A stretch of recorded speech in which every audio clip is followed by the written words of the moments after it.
their pods in the coffee maker. He goes, Make sure that it's here. I said, Fair don't. enough? I don't need it. I don't need a lecture. I'm good. Yeah, we'll get it fixed up. Yeah.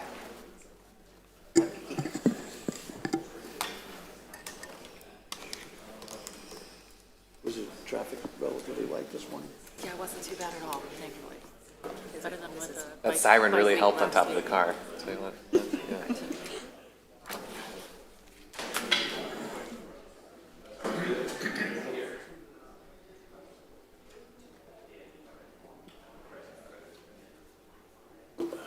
Is everybody good? Yeah. All right. Okay. Good morning, everyone, and I thank each and every one of you for attending our City of Palm Coast City Council workshop this morning. It is Tuesday, March 12th, 2024, and we are in the community wing of City Hall. With that, as we always do, I'd ask you to please stand and join me in our Pledge of Allegiance. And following the pledge, you're welcome to remain standing for a moment of silence to reflect, meditate, pray, or pause for a moment. I pledge allegiance to the flag of the United States of America and to the republic for which it stands, one nation, under God, indivisible, with liberty and justice for all.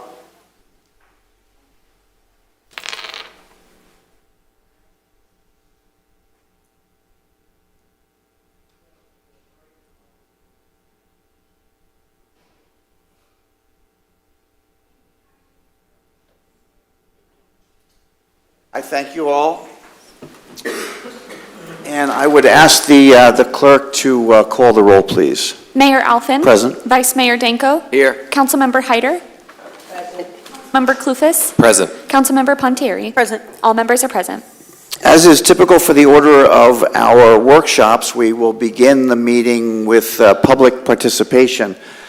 In order for city staff to be able to respond to your questions or concerns, please fill out a comment card with your contact information.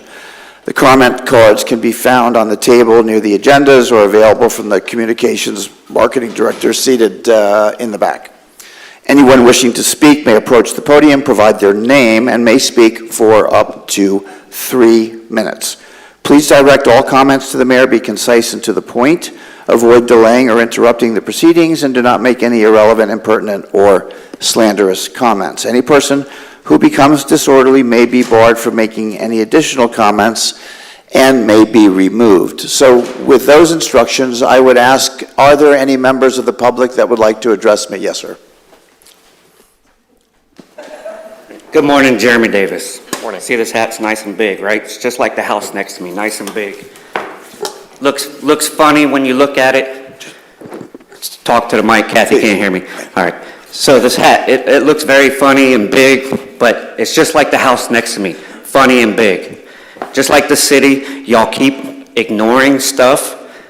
I should put you in on the emails that I send out, but I know that that's useless. I just wish you cared. That's more of what I wish. I wish you actually cared. Maybe I should come and stand outside of your house every day and see if you actually care if I stand out there. Because I know you don't care. You give two craps about any of us out here. You act like you're writing stuff down. You're not writing anything down.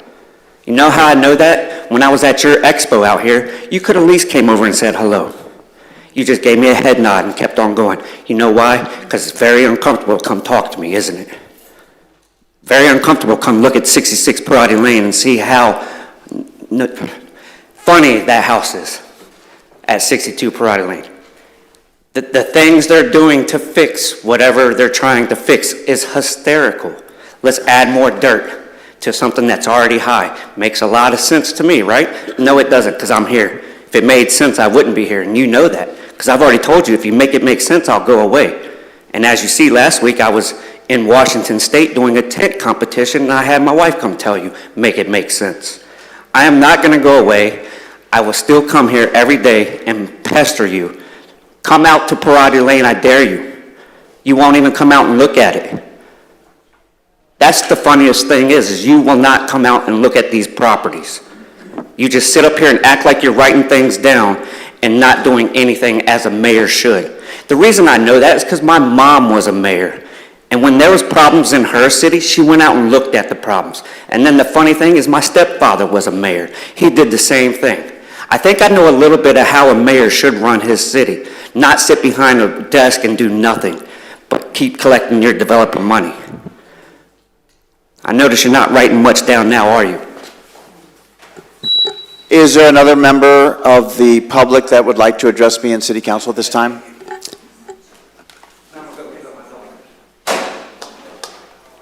Sorry about that. I would like to, I'm sorry, give me just 1 second, please. I'm sorry, we're just working on some technical stuff here for a second.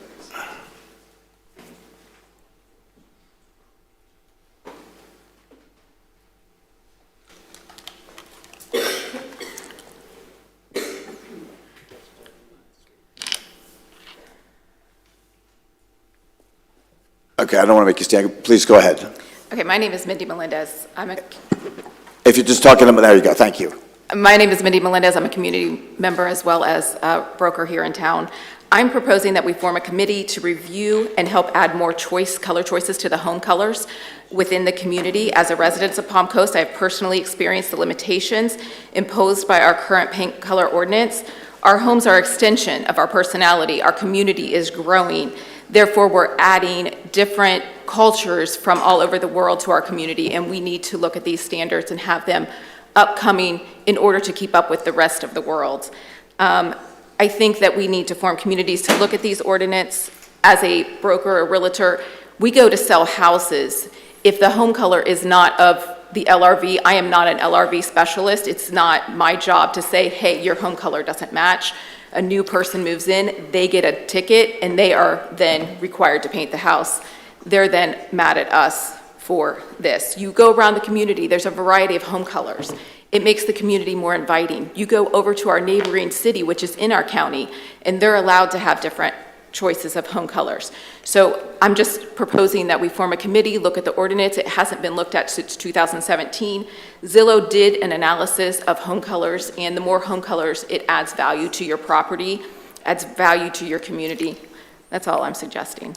I appreciate your comment, City Manager. At the end of public comment, if you could just underscore the comprehensive plan review as it relates, perhaps. Thank you very much for your comment. Is there another member of the public? Yes, sir. Thank you, Mr. Mayor. My name is Joe Gazzardi. I'm here to support Mindy. She is my neighbor, and I want to thank all of you and your predecessors for making such a beautiful community that we live in. I've been here for 1 year, and it is a gorgeous community. But there are some things that I would hope that you could consider, and changing some of the color wheel, so to speak, on homes might be nice to take a look at as times change and styles change. Mindy and her husband had purchased a house on our block and have transformed it into a beautiful, beautiful home. Her color, for some reason, doesn't meet the criteria, but I would hope that you would consider making some of those changes. Thank you so much. Thank you for your comment. Are there any other members of the public? Yes, sir.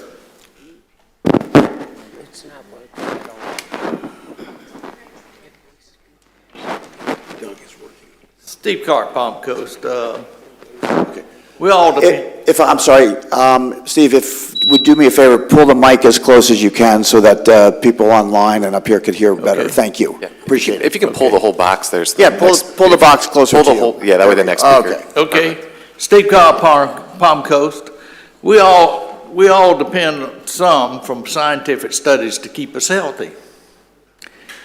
What happens to our health when we ignore studies, if we feel that these studies have interfered with our goals? Would you go to doctors that refuse to take into account the most current health studies and how to keep you healthy?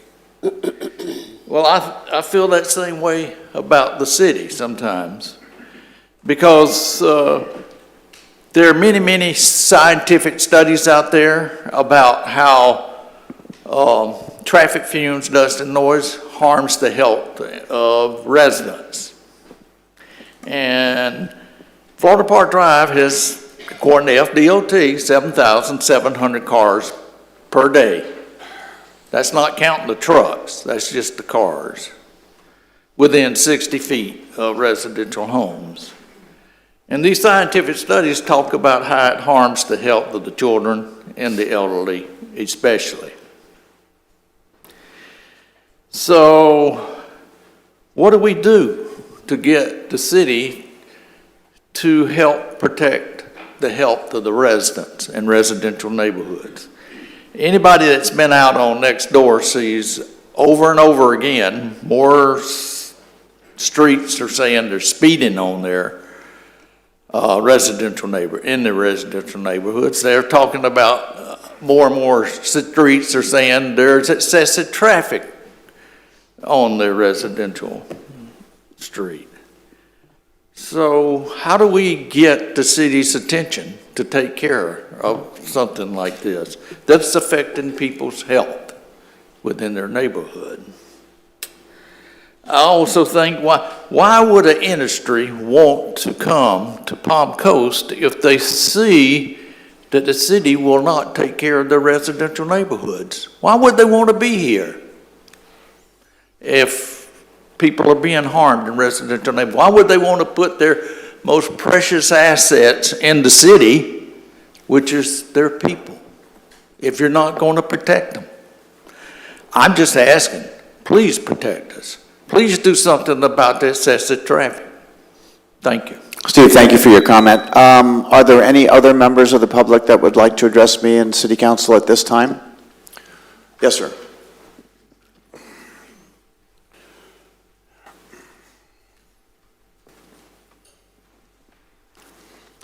Good morning, Mr. Mayor, members of the council. Greg Blasset, President and CEO of the Palm Greg, Coast. move the mic right down as close as you can. Thank you.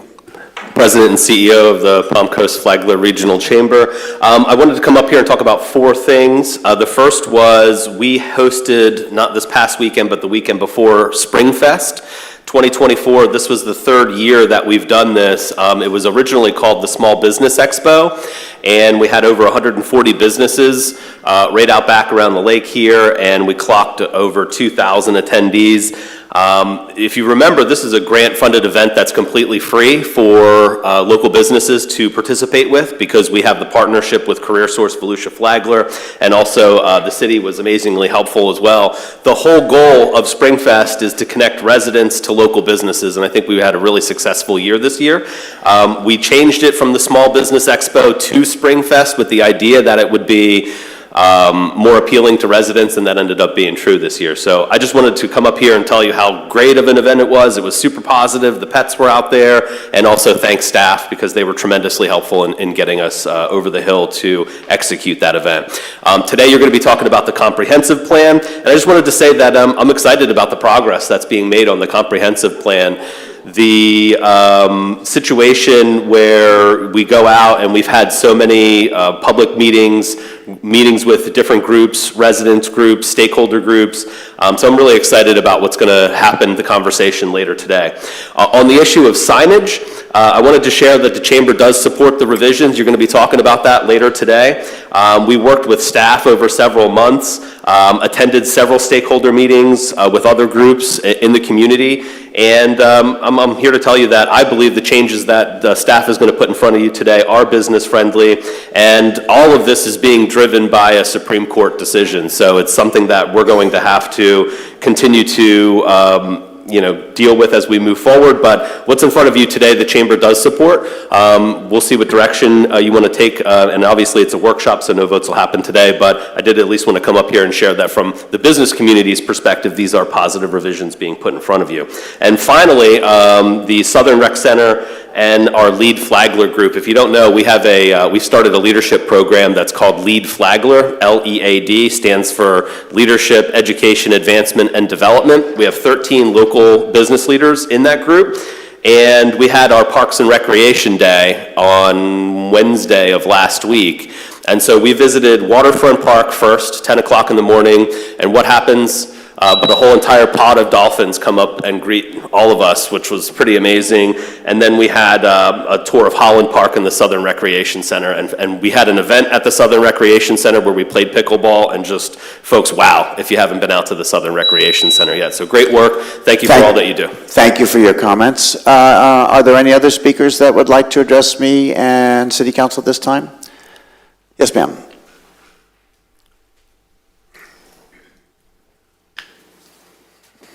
Good morning. Mara Worth, 96 Birchwood Drive. So I am here today to give you guys an update as to what happened to my house.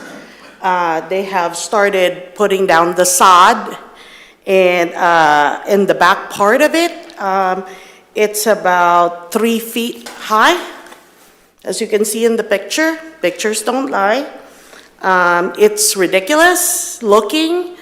And I am just so very afraid of what it's going to be like once the rains come in.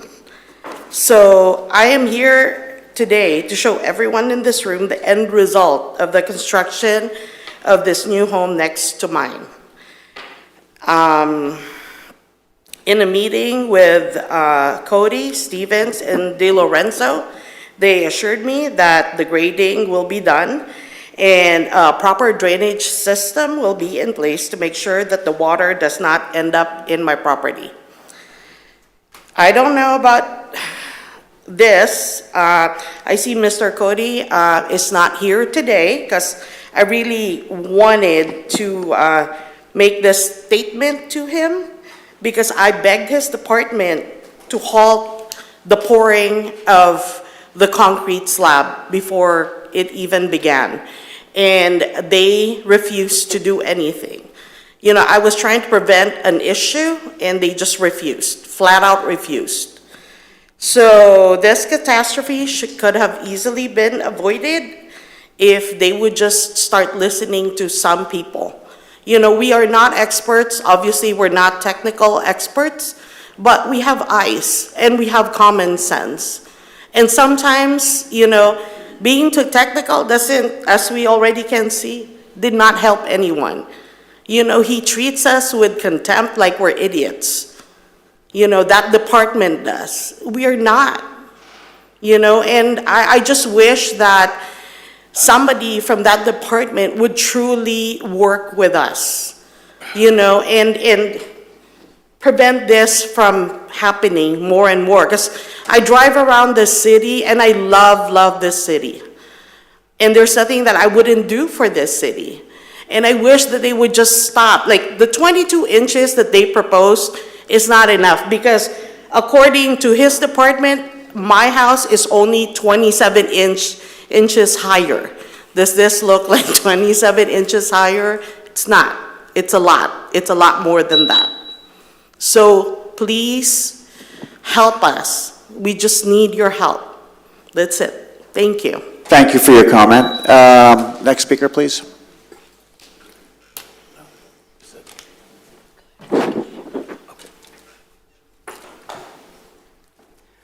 Good morning, Candy Stevens, P-Section. I love Palm Coast. I love Palm Coast so much, I moved here and left everything behind to come here. And I still love Palm Coast, and I will always love Palm Coast, and I'm always going to be here fighting for Palm Coast. That's why I come every week.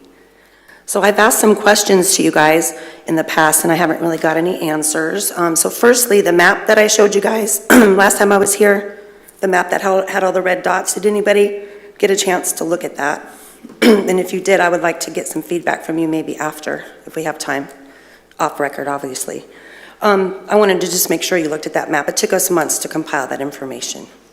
And I also wanted to make you aware, Mayor, that somebody, it's probably the city manager, but somebody is going in to the inspection reports, like when a home is being built and each thing has to be inspected and go to the next step. They're actually going in and changing those. I wonder whose idea that was. Why would you go in and change the inspection report? On Parati Lane, Jeremy that was here earlier, his home has been changed 5 times The wording of it has been changed 5 times. So somebody's changing the wording for a reason, if you ask me. Why else would it be changed? I feel like it's being changed so the developers or the builders look stupid, like they didn't follow the directions, and then they're going to get blamed for all of this, and this is not their fault. This is the fault of whoever changed the height restrictions a couple years ago when all this started. And I've asked you many times who that person is. When all this higher building began, that was right after the FEMA standards were changed for homes in a flood zone. Yes, those homes should be built higher, but not the homes in an infill lot. You know that. You're a real estate agent. You know that. Who changed the rule? Who decided to make that rule all over Palm Coast and not only in the flood zone where it's supposed to be? That's who's to blame here for all of this. That's why we're here. So you need to make that person accountable. I've asked many times who that is, and nobody's ever given me an answer. So if you just go back in your records, you can see where everything was changed, and you can give us an answer on that, because a lot of us would like to know the answer, to that question. I also just want to make sure on the Citizens Advisory Board, I'm kind of wondering how many applications you've got so far. And I'm wondering why people that apply for that have to have a criminal record history done, but none of you do. You can't hold us to different standards than you're held to. It's probably why you don't have many applications, I would imagine. And I don't have a problem having any of that stuff done on me because I'm clean as a whistle. I'm just saying, why are the standards different for us than they are for you guys?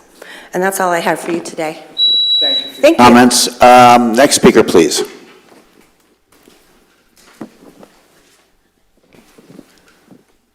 Good morning, Joy Cook from Seminole Woods. I wasn't going to come and speak today, but after hearing them, I have to say something. Before we go west, we need to fix the east. It's ridiculous. I've been here since 2004. I've never seen anything like this. It's only getting worse. We are putting millions and millions of dollars to go west. We need to fix the east. There is no reason that these people should be living in this fear every day. I know none of you would want to. I mean, they have children. We have to start considering them. So before we go west, we need to fix the east. Thank you very much and have a good day. Thank you for your comment. Any remaining speakers want to address me or City Council at this time? Seeing no one come forward, let me close public comment. And City Manager, I think I'd asked you to comment on, I think it was the first 2 speakers regarding their comments.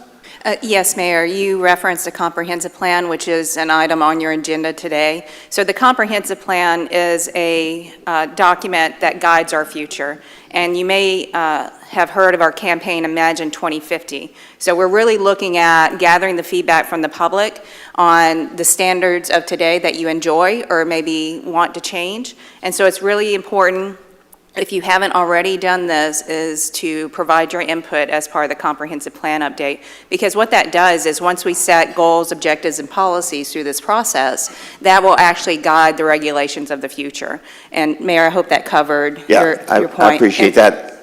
And just to add one more, Mr. Carr spoke today about his concerns on Florida Park Drive. I actually have a meeting set to include him tomorrow at 3 p.m. Very good. And just one comment with respect to Ms. Stevens' comment, I'll be happy to stay after and review or give her some feedback on the materials that she provided at the prior meeting.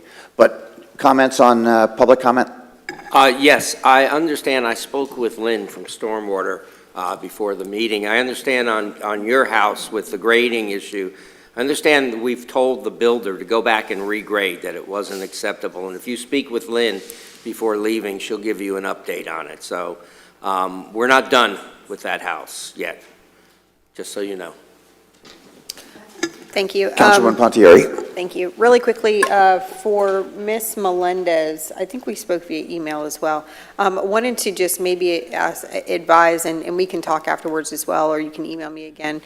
Speaking with BAC, our Beautification Advisory Board, I think they might be a good place to start. Also with, in conjunction with making sure that you do the proper steps with the comp plan and making sure that your input is heard there as well. But I think that advisory committee might be a better place to kind of get that ball rolling, because before we would do anything with regards to color changes on houses or anything like that, we would want their input anyways, So I would maybe suggest that that could be a really good starting point for you. That's So all I have. we'll revisit reflectivity. Yes. Yes, I'd like to comment also on the changes to the home colors in the city of Palm Coast. I spoke with our city manager, and I also spoke with Mr. Ray Tyner, and I'd like to suggest that we place on the agenda the possibility of updating or changing the ordinance in regard to the colors of the homes that will be allowed. And basically, I thought this because we're a growing city. We have people coming from all over the country, around the world. These people are used to different things in their community, and also I think that they would like to see the city of Palm Coast reflect some of what they're accustomed to in their own committees. So if we could place this on the agenda for our next meeting, it would be appreciated. So I'm just going to ask you, when we get to city council member comments, if you would ask that same question so that we gather a consensus, which would allow us Okay. to do that, Okay, okay? that'll be And fine. hold that until we get to, at the end, we'll put At the that end, on. yes. Very good. And Okay. we'll revisit the old days of HGTV and their Okay. color wheel. Thank you. Councilman Clufus. No, fair enough. I also responded regarding the home colors in the city of Palm Coast. I think this specific example, if we had a visual of it, I think this one is clearly not an earth tone. I think we could all probably agree on that.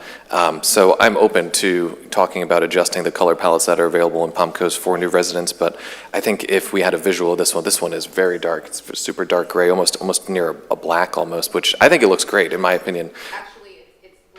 Yeah, it's a really dark blue that almost, and in the light of the sun, it does look blue, but we've all seen the pictures. I think this one, if we ended up talking about revising the color wheel that's allowed in Palm Coast, I'm not sure that this one would still be included on that unless we opened up the entire color wheel, but these are for suggestions that we have coming up in a following agenda item, so we can talk about that. But yeah, I have no real opposition to talking about opening up the potential color palette, but I still think this one may fall out of the wheel. So let us work on formalizing an agenda item at the conclusion of the meeting in the right space. Thank you for that. Anyone else?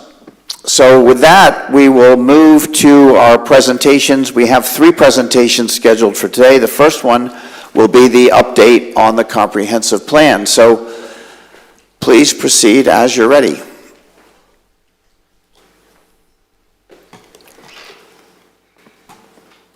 Good morning, City Council. Good morning. Good morning, Planning Board members. Thanks for being here. I appreciate that. Mr. Tyner, could you introduce the folks or have them please. introduce them so the rest of the public, you don't have to stand up, just introduce them so that those folks that are watching online can know who's here. Ms. Shank, she's one of our Planning Board members. Mr. Ferguson, a Planning Board member. Mr. Hilton, Planning Board member. And we have our member of the school board, Mr. Whitson. I covered your last name, sir. Whitson. Whitson, yes. I always call him by his first name. So he's our planning board representative. The state requires one of our representatives to be on the planning board. So just again, so the public is clear, you have 3 volunteers. Mr. Whitson, I can't include you as a volunteer. Right. Voluntold. Voluntold. But we have 3, and Ms. Shank is the chair, if I'm not mistaken, vice chair of the PLDRB. But these are all volunteers that contribute a great deal of time on the majority of the planning and development issues before they ever get to City Council. So thank you for being here. Please go ahead. And Mayor. thank you guys for your service. Thank you, Mayor. So, our consultant is here today to provide an update presentation. As you know, we had just finished phase 1 of the public outreach, okay? So, the goal today is to provide a summary of phase 1, and what phase 1 entailed was us really going out to the public. We heard City Council. We had a lot of tools in our toolbox to try to reach as many citizens as we possibly can.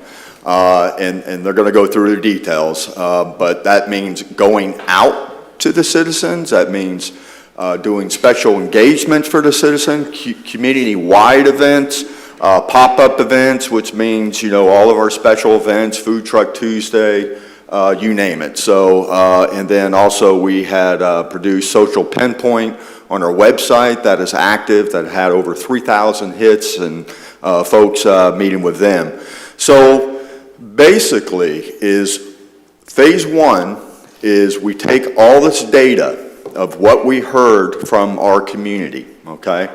And our consultant analyzed it, staff analyzed it, and basically it's a high-level process right now, okay? So taking what the citizens said, we had developed some planning themes that each of these public comments and suggestions fit into these themes, okay? And there's about 10 to 12 of them. The consultant's going to go through those and what we heard, and then at the end of the presentation, we would like your feedback on that as well. And also kind of a draft vision statement, right? Because every comprehensive plan should have a vision statement and should have some planning themes that go along with it. So the idea and the concept behind this on phase one is these are our draft themes. We're going to go out to the public because the public participation never stops until the plan is adopted, okay? So taking these themes, taking the draft vision statement, heading out to the public, is this what we heard? Is this what we heard from you? Did these themes make sense, okay? So from a higher level, you have these themes. Let's say they make sense. We'll come back to City Council with some tweaks based on our citizen input and based on your input, based on planning board input, everybody's input, and then council to have a consensus on what these themes are. Yes, these are great themes. This is a great vision statement. Then the next step is you build upon that with the community. So you have these broad themes, then now you start establishing your goals for those themes. And it'll make more sense when they give you some details, but then you develop goals for those things.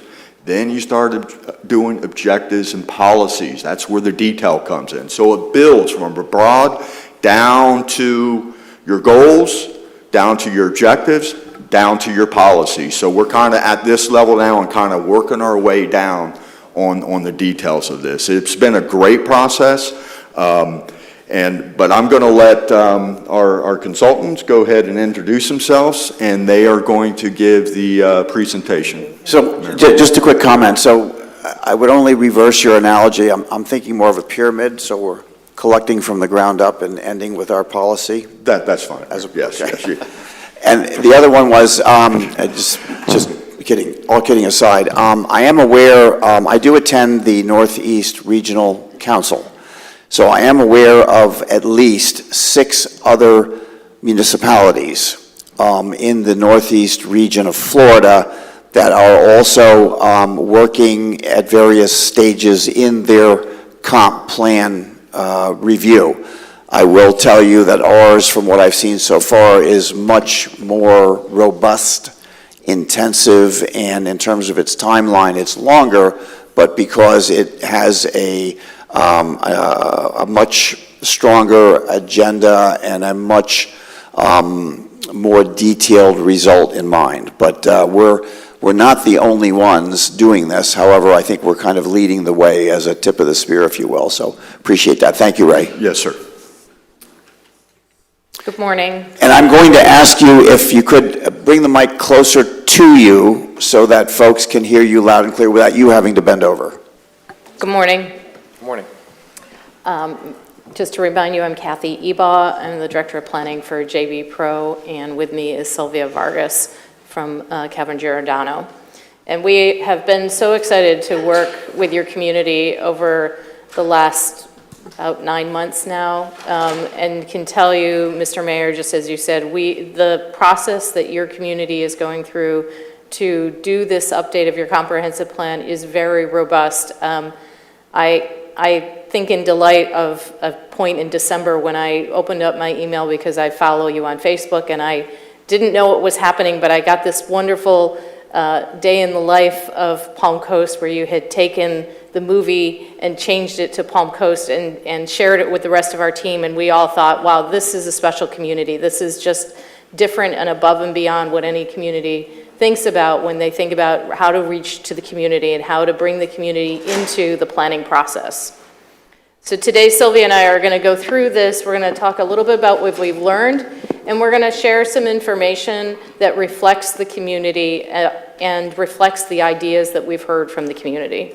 And then we're going to end with what is a preliminary draft of your vision. Your final vision will be brought back to you in May after we've had the community confirm with us that this is indeed the vision for Palm Coast moving forward.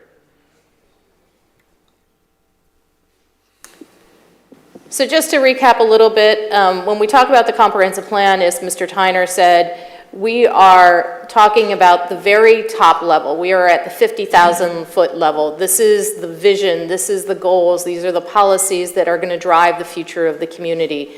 These are the beginning of the ideas that will happen for the future. But the more detailed will come in your land development code, will come in your capital improvement plan.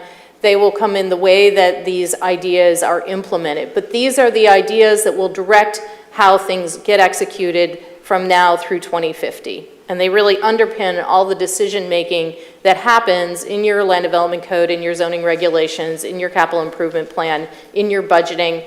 How everything in the city gets done should tie back to what the vision and the goals, objectives, and policies are in your comprehensive plan. The plan that you're doing is very vision-based, and some of these slides may look familiar from the first time we did this because we wanted to remind everyone that we are going through a vision-based process. We're going through a process which identifies, listens, confirms, and prioritizes how we're moving forward.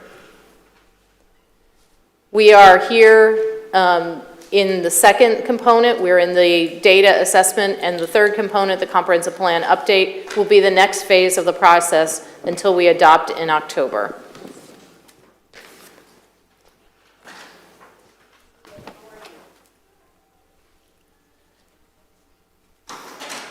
So what have we done? Where have we been, and how have we reached out to the community? You made it very clear when we started this project last summer that the most important thing for us was to reach out to the community in every way and any way we possibly could.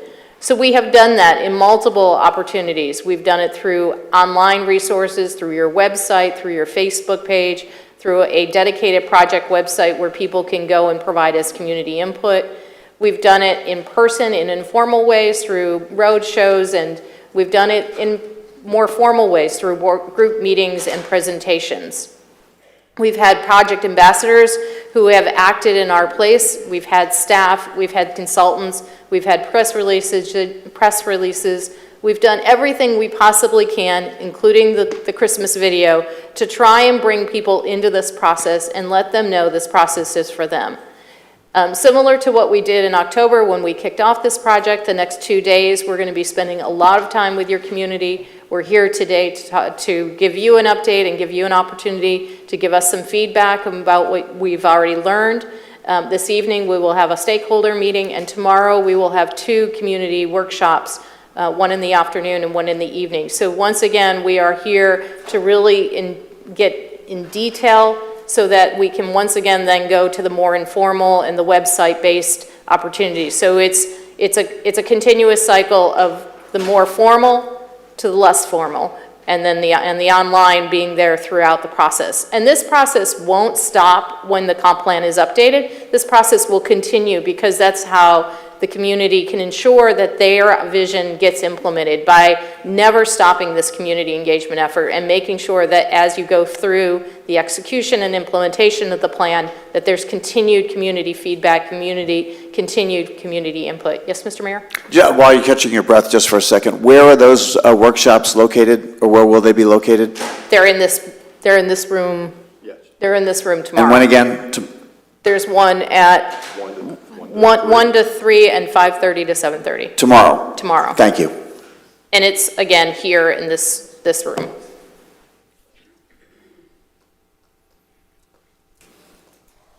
So who have we reached? We've reached all sorts of different community groups. We've reached the students, we've reached the youth, we've reached the working community, we've reached retirees, we've reached the business community. We've reached the visitors and those who come to visit and understand and participate in Palm Coast. Anyone who feels that they are a part of the Palm Coast community, we have tried to reach out to them. And in total, we've reached over 80,000 different pinpoints with people. And you can see the different types of way. The biggest way is the newsletter and social media. But in those individual opportunities, we've had 2,000 opportunities to talk to people at pop-up events and portable meetings. In the kickoff alone, we had 150. And in the website engagement, we've had another 3,000 opportunities to talk to people. So this calendar was first presented to you in October, and you can see that we have, at that point, we were way at the beginning and just starting, and now we continue to work through and have completed all of the first round, and now we're getting ready to go into the second round, which will, as I mentioned earlier, continue with the final approval of your vision in the May period, and then we will start with the planning and the goals, objectives, and policies that are your comprehensive plan with the final adoption in October. So what have been the themes? What have been the things we have learned about from the community? This is what Sylvia and I are now going to touch on, and I'm going to let Sylvia start. Thank you, Kathy. Good morning, Mr. Mayor. Good morning, Vice Mayor and council members. Very pleased to be here. I apologize if my voice is a little crackly. I'm just coming off a cold. As we go through these slides, you will see some images of the actual raw input that we received either through the website or through the meetings. So you can see how we took that raw input and began to try to classify it into different headings. And it actually was not that difficult because these themes came through loud and clear. We know that people love two things most about Palm Coast. The first one is its natural assets, whether that means its green spaces, outdoor, wildlife, the trail system, the parks, the access to the beach and the ocean, the lush vegetation of the area, everything that has to do with its natural beauty, and other factors such as the great weather, the sort of central location. People talked about that a lot in the process of engaging over the last 5-6 months. So that's the first thing that came through, and it's, I would say, is the top theme that we had. Next. The second thing that people love the most about is the quality of life, the character and identity of the community, and for them that means the small town character, even though Palm Coast is growing, and this is to the city's credit that it has been able to maintain that sort of feel. Tranquility, the layout of the city, sense of community pride, the sense of a community that is engaged in community building.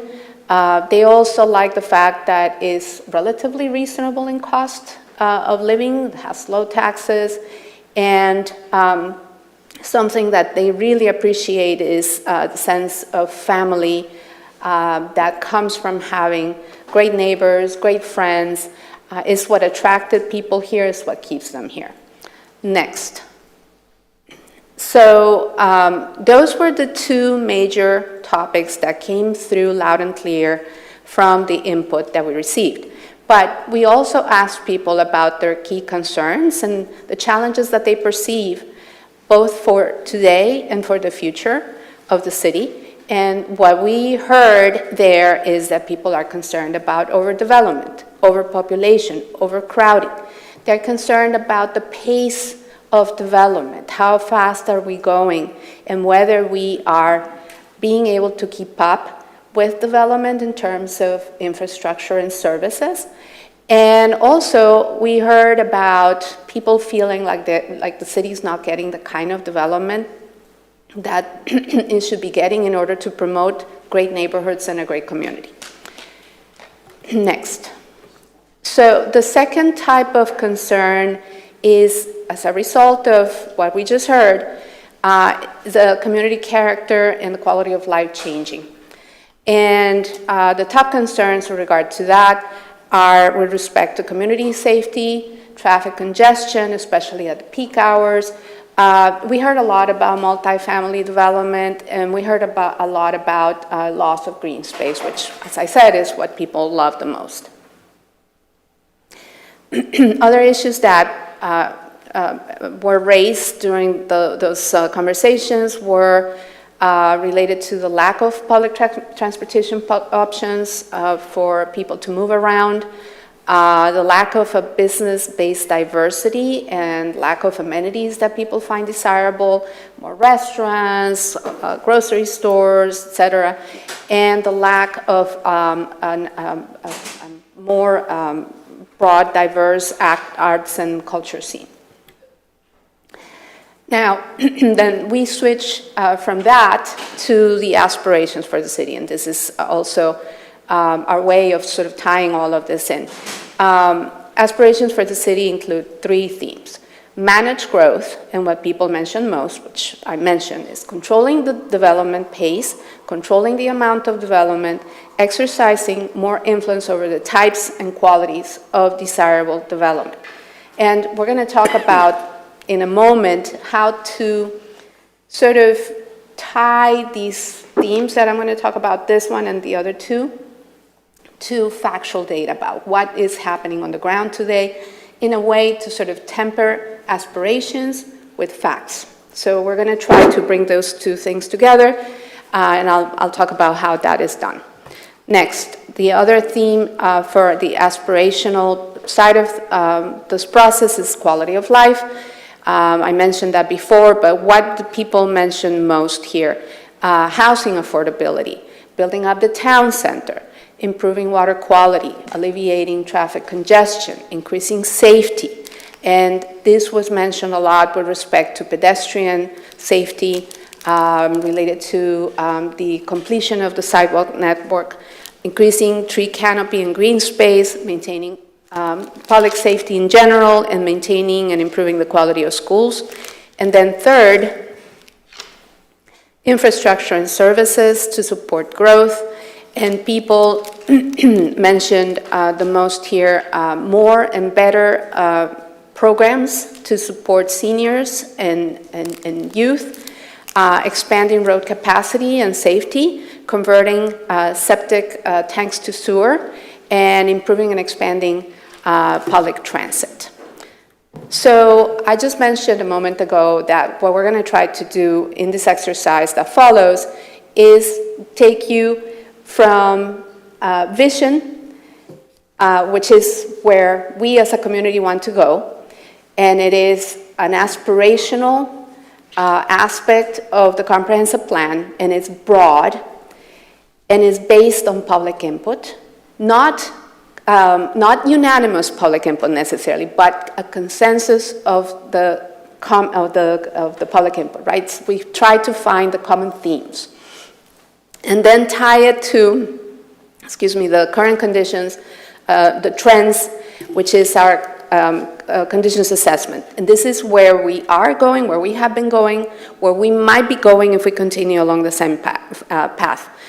This is where we are, bringing in the data that we're collecting, doing the analysis. This is, factual, is rational, is precise, and is based on data. And so the gap between these 2 aspects of the comprehensive plan, the vision and the current conditions and trends, is where we bridge it with the policy. That gap is where we bridge with policy. That's what becomes the framework of the comprehensive plan. Next.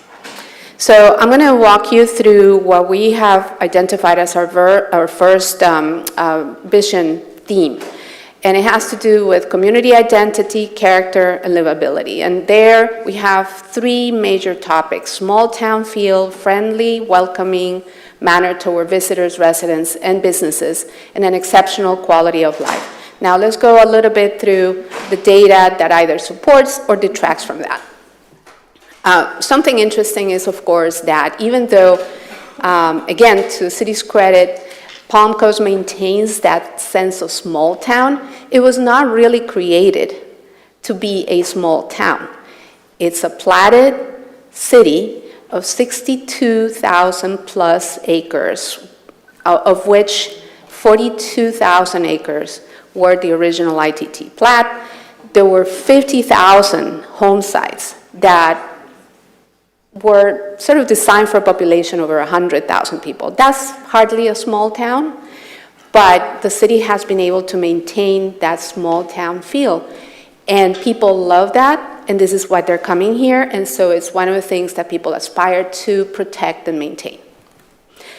So today, based on development that has happened over the past 50 plus years, there were a total of 55,000 lots, and today there are 12,000 of those lots that remain vacant. That's about 22%, of all the lots. Of the ITT lots, which were 42,000, as I mentioned, there are approximately 9,500 left. So you can see sort of, how the community has been developed, and it has been developing pretty fast, and we don't have as much land left as perhaps we might think for a future of 30 years, 50 years, 100 years, right? The average lot size in Palm Coast is about 10,000 square feet, so about a quarter of a lot. We also have to contend with the fact that there are 5 developments of regional impact. These are developments that have been granted some vested rights, as they used to call, but right now there are only 2 of those DRIs that are active and developing in Palm Coast, and they are reflected in the map. One of the things that I want to point out before we move on to the next slide is that map on the left reflects the areas of the city where in red you see those areas where we have the most vacant lots left.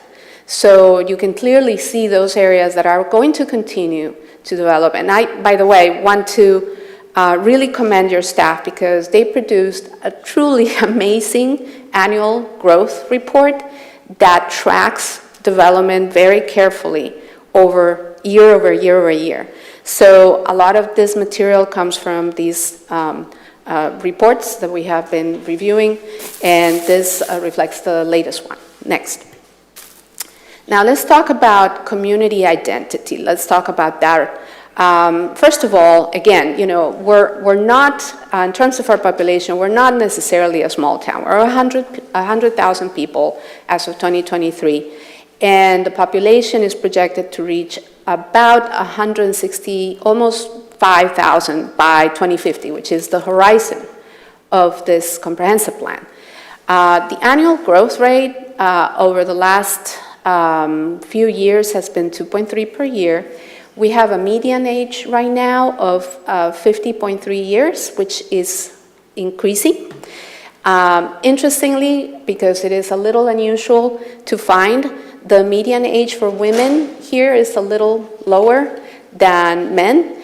But you can see from like 2014 how much the median age has increased. So this means that your community as a whole is aging, and that has very, very interesting and clear and impactful implications for the kinds of development and services that are going to have to be provided in the future, right? So if we have more people getting older, what types of housing that's going to require, what types of transit that's going to require, what types of services are going to be required to serve those populations.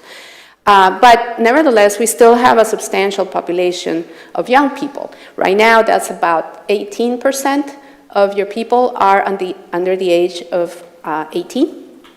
But your population of people over 65 is almost 30% and growing. We have some additional statistics here that you can see that reflect the diversity of the communities. One of the things that we heard a lot that people pride itself in being diverse and being welcoming of different cultures. Next. We have also collected health and well-being, and one of the reasons we have done this is because this also has implications for how the community develops in the future. If you have parks and recreation spaces, and you have a complete sidewalk network so that people can walk and they can go to the parks. That has implications on both physical and mental health in the community. So we looked at, different aspects of that. You have,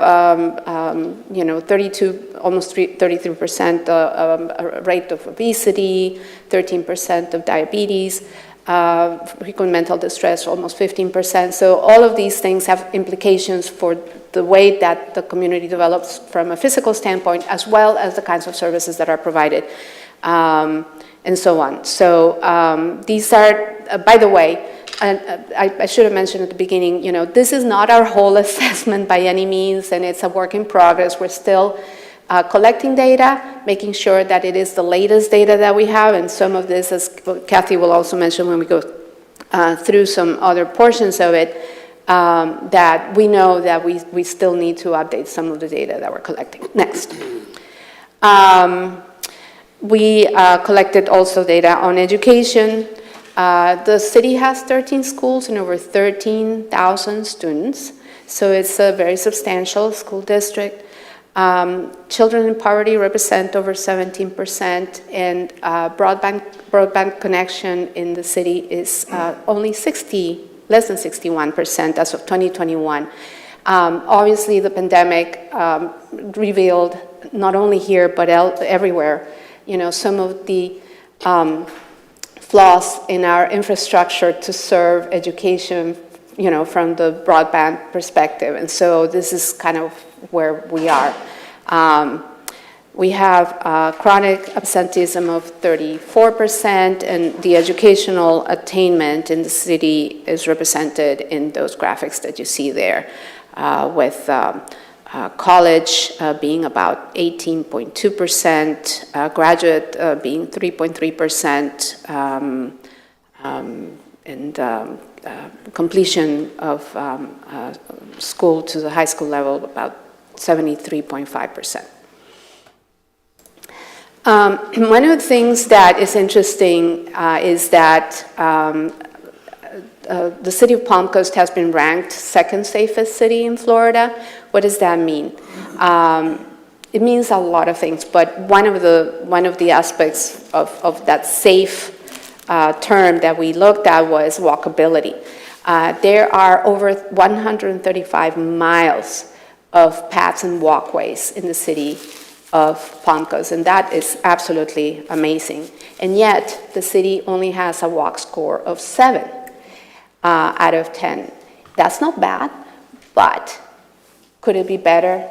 Yes, because where people can walk is not always the places that people need to walk, which means that people cannot always walk to businesses, cannot always walk to schools, cannot always walk even to the parks necessarily from their homes.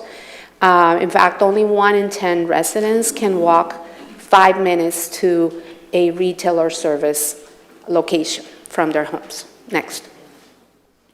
Okay, so one of the things that we decided to do for you is kind of give you, after each one of these segments, a little bit of policy considerations for you when you think about this, coming back and looking at the vision. So for this community identity, livability, and character, the things that we need to think about is remembering and understanding our history, where we come from, what our origin is, maintaining that small town feel and scale in the face of anticipated growth, which is significant, appreciating and celebrating our diversity, embracing and supporting all of our residents, and promoting connection among our residents. Next. I'm going to pass it on to Kathy to talk about the second vision. So the next thing that we would like to talk about is nature, culture, and society. As Sylvia mentioned, your green space, your nature, your environment is the most the most common thing that we heard from the communities from your community that they really, really treasure and that they identify with Palm Coast. And so making sure that we ensure that these items are maintained through sustainable activities, moving long-term is going to be critical to your future because it's what your community visions itself as and really ties itself to the character of who you are. So that means we look at responsible stewardship. We value our natural resources. We value our recreational resources. We value our trees and our natural beauty, and we integrate those items into your built development. So as we think about the growth, as Sylvia just talked about, we also need to think about how do we ensure that our nature, our culture, and our social items are maintained through that development and that they are not thought of as an afterthought or something that could be waylaid as you move forward development, but actually something that's integrated and is featured in the development of your community moving forward. So you have some really great assets, and this is why your community thinks so highly of its nature and its environment when they think of the community character of Palm Coast. You have 70 miles of salt and freshwater canals. You have 19 miles of shoreline. That's a very significant tie to the water. And it's not just about being a coastal community, it's about bringing the water and the waterfront into your community, into the land areas of your community. So this is both salt and freshwater areas, which is unique for a lot of communities. A lot of communities either are a coastal community or they're an inland water-based community. You are both. And it's something that needs to be treasured and promoted as you move forward. And you do that by establishing a significant trail network. Like Sylvia mentioned, you have over 135 miles of trails that connect your community together. And you have sought to preserve your wetlands and have over 17,000 acres of preserved wetlands in your community. You also have 8 historic and archaeological resources sites that you maintain. You have a museum. You have 13 city parks, as well as access to many of the county park systems, and which are over 50 county park recreational facilities. So you have a significant asset in your recreational resources, especially those tied to the natural environment.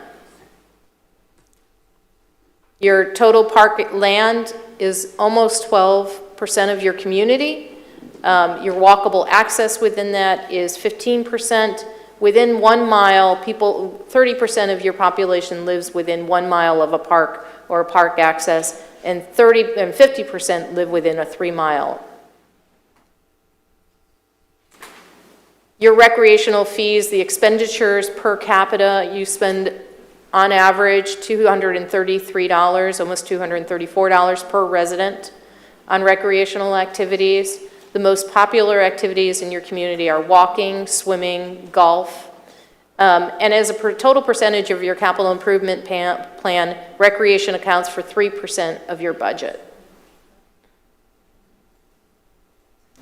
In terms of moving forward, as we think about the growth and the development that Sylvia talked about, in order to maintain your active parks and maintain that connection to your parks, you will need 315 acres of additional activity-based parkland. Activity-based parkland are things like sidewalks, are things like playgrounds, are things like waterfront, things that people can have an active interaction with your park space. And additionally, you'll need 189 or 190 acres of resource-based parkland. Those are things like your community centers and those types of activities. And you'll be able to accomplish that through acquisition, land swaps, partnerships, and development standards. Sylvia now is going to discuss the next item. So just to clarify from the previous slide, those estimates of additional parkland need are based on both the projected population that we showed you as of today, because obviously those estimates kind of keep changing as we go, and it's based also on your current level of service standard that is adopted into your comprehensive plan today. So one of the questions for the future is, will the city need to adjust those level of service standards, not just for parks, but for other types of infrastructure as well? So that's a policy consideration for that as well. We'll talk about that in just a second. So the third vision theme that we identified is sustainable, resilient growth. And under this heading comes the idea of responsible growth and fiscal management, diversified housing options. We talked about the fact that your population is aging, and that has an impact because either people will have to leave if they don't find a different way to continue their life here. As you grow older, you may not be able to keep a single-family home lifestyle, to be honest. I mean, I know that I'm thinking about that in the future. And so, that means thinking about what kinds of housing might be needed in the future, attractive job opportunities, and superbly designed commercial areas. So let's talk about data a little bit. I talked about the city being described as the second safest in the state. Well, that's one of the many positive things that has been said about Palm Coast. One of the not so positive things that has been said is that it is a sprawling suburb. There's nothing necessarily wrong with that. It was designed that way. But it has some different implications in terms of how you build infrastructure and the cost of building infrastructure than other types of development might have. Here we have the future land use map, the existing land use map, and the distribution from that map shows us that 58% of the city is residential low single family. Only 3% is residential high, which means multifamily. So we heard a lot about, well, there's too much multifamily development, but in fact, only 3% of the city is devoted to that type of housing. Commercial development is 12% within the city. It's not too bad, but a lot of it is along those corridors that are actually not within the city itself. It's county. And we have 11.6% of the land devoted to recreational and open space, which is actually pretty good. Let's talk a little bit about housing. 77% of the housing in Palm Coast is owner-occupied, and that number is actually rising. The median property value as of 2022, also rising, is almost $290,000. 23% renter-occupied, that number is going down. The renter median income household is less than $50,000 as of 2022 also. The average rent for an apartment is about $1,800, and as of 2022, that was going down a little bit. And the average rent for a single-family residential home is $2,200. We have about 8% of the housing, the overall number of houses in Palm Coast being used for seasonal or recreational purposes.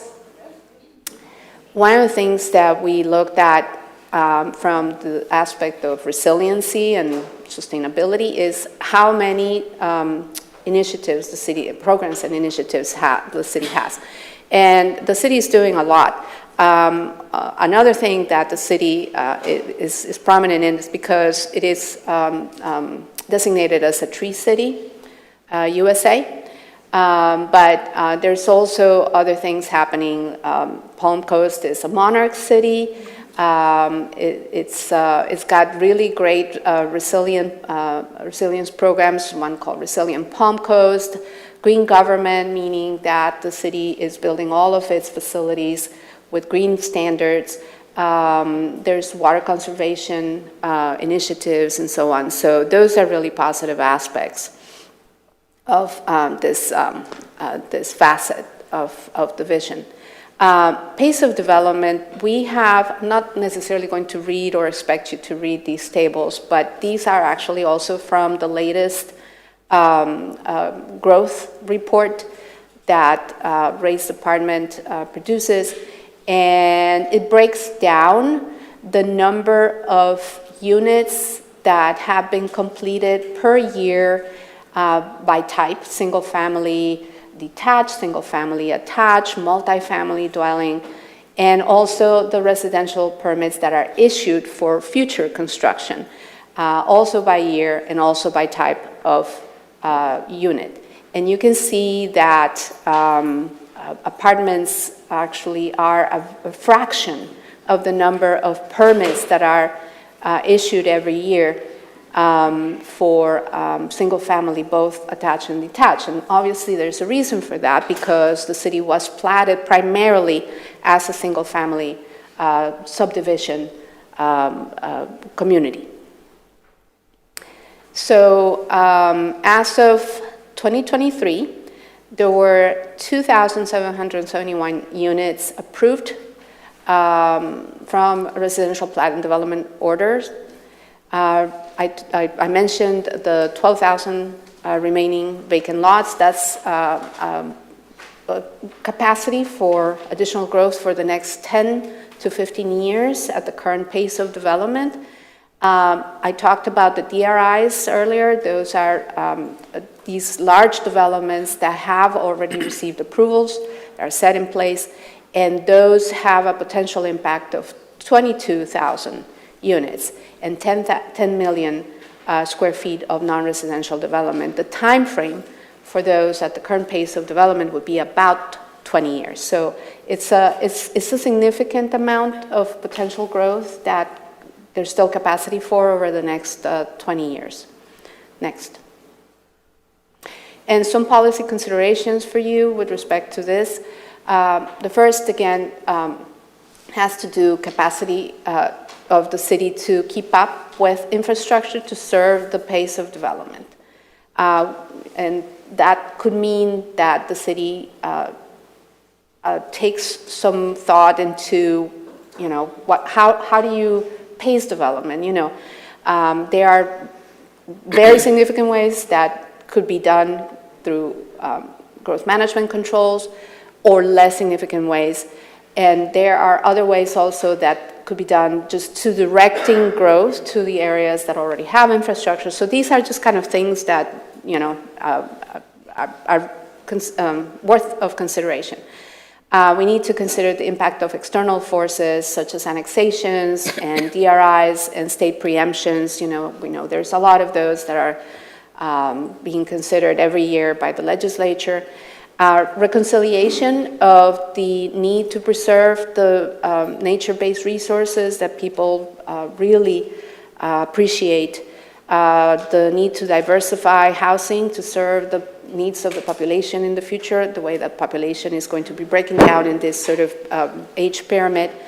And attracting, locating, and concentrating employment throughout the community. One of the things that we heard a lot about is traffic congestion. Part of the reason is because the vast majority of people have to go elsewhere for work, rather than being able to stay within the community. So that's certainly a consideration. I'm going to pass it on to Kathy to talk about our last vision theme.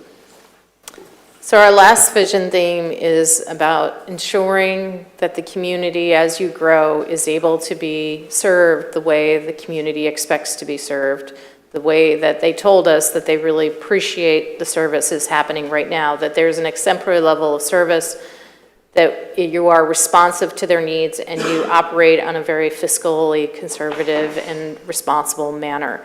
I want to reiterate once again that that the data in here is being updated. So some of this data, including the data that you're seeing right here, is being updated, and it is reflective of a moment in time, but that may not be a complete snapshot of the community.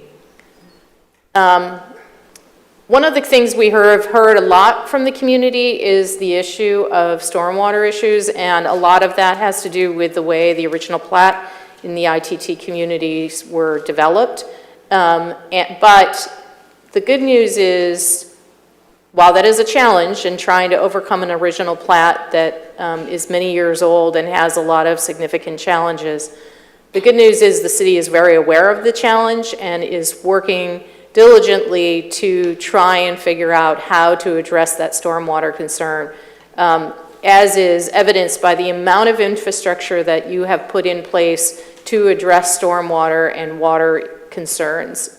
This is pretty significant for a community your size. So you recognize it's a challenge, you're trying to address it, it's going to be a continued work in progress, but the good news is that there is efforts ongoing to address it.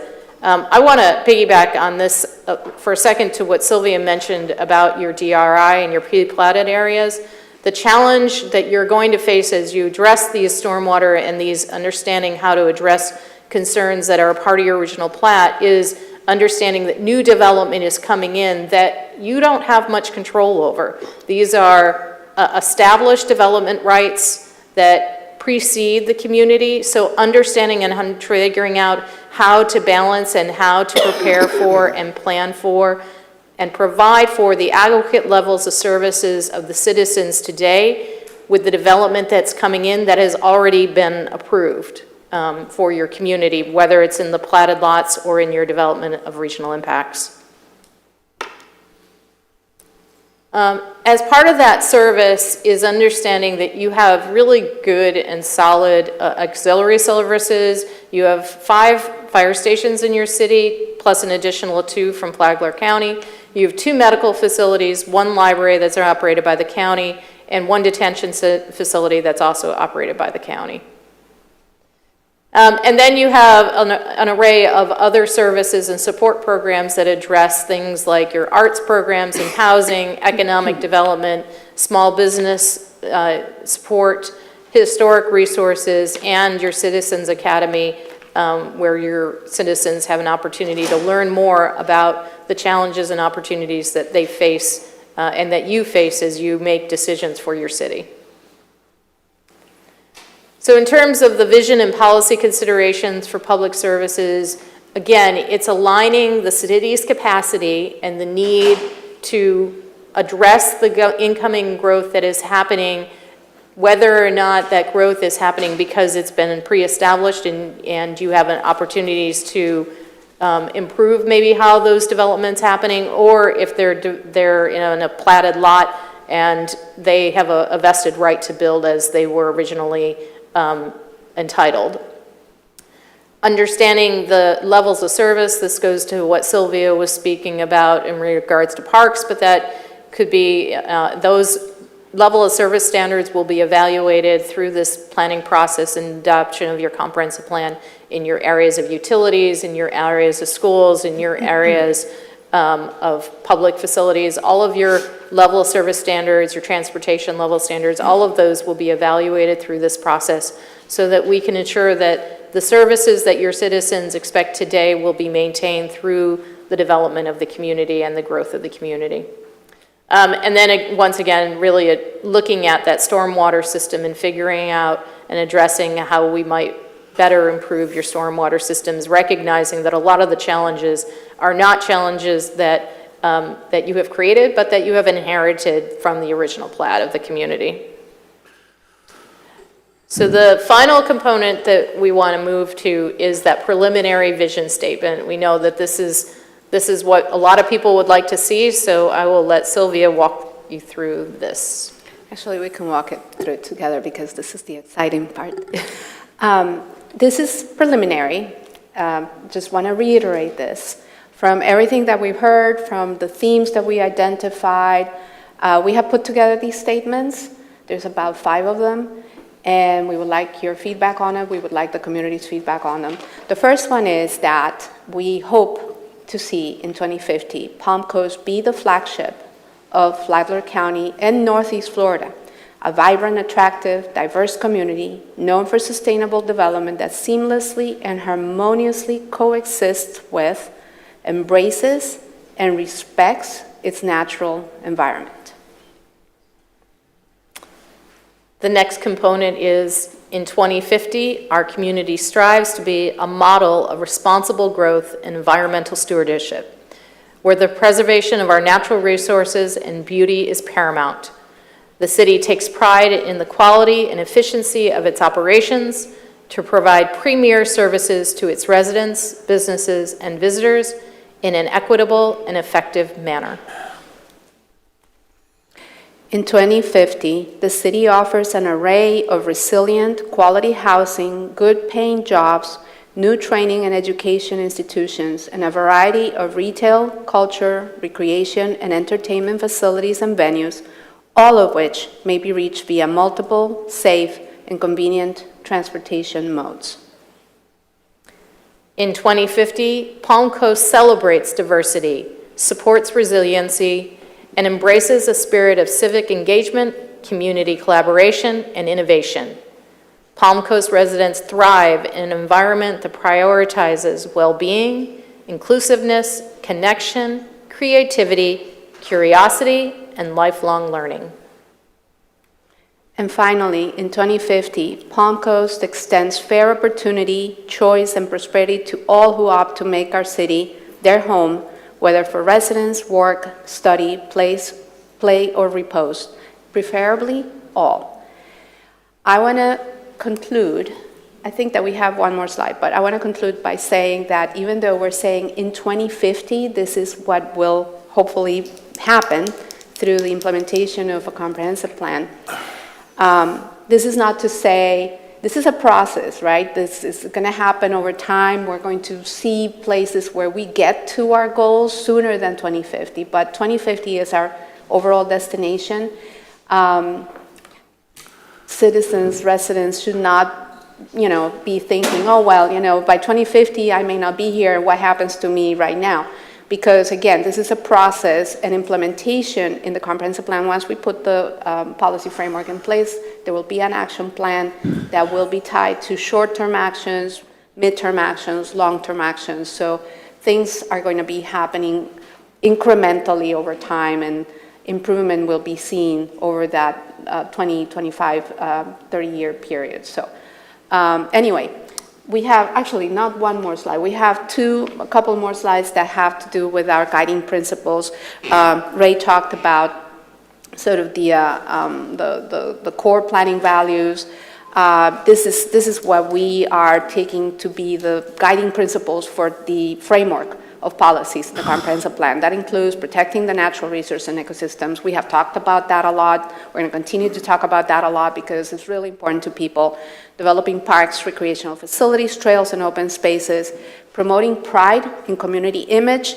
Generating economic development opportunities. Prioritizing community health and safety. Supporting opportunities for life stage housing.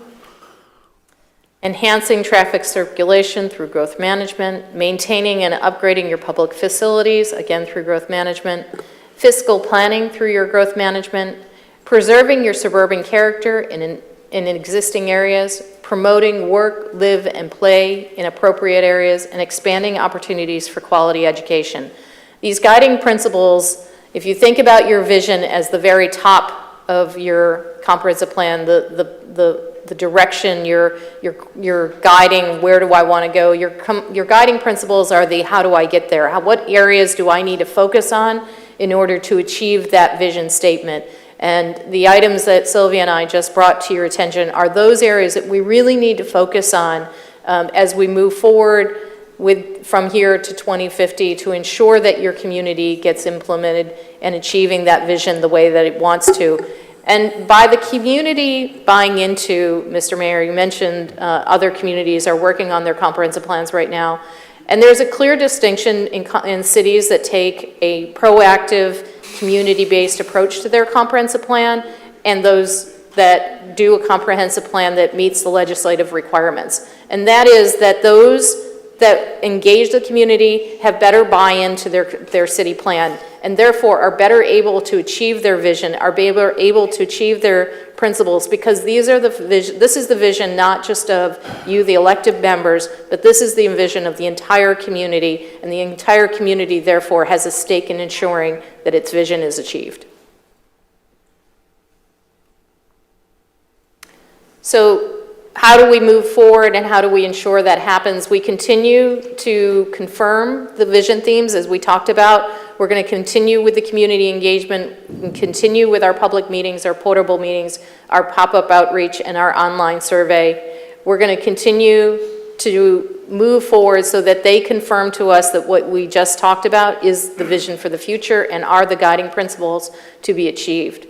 We will complete the final community assessment in support of the vision statement. We will update all of the data, ensure the data is accurate and truly reflects your current community. We will finalize your vision statement at a 2-day event similar to this one, May 14th and 15th. And then we will move towards development of the policy framework based on the vision and the guiding principles with the ultimate adoption of your comprehensive plan by October.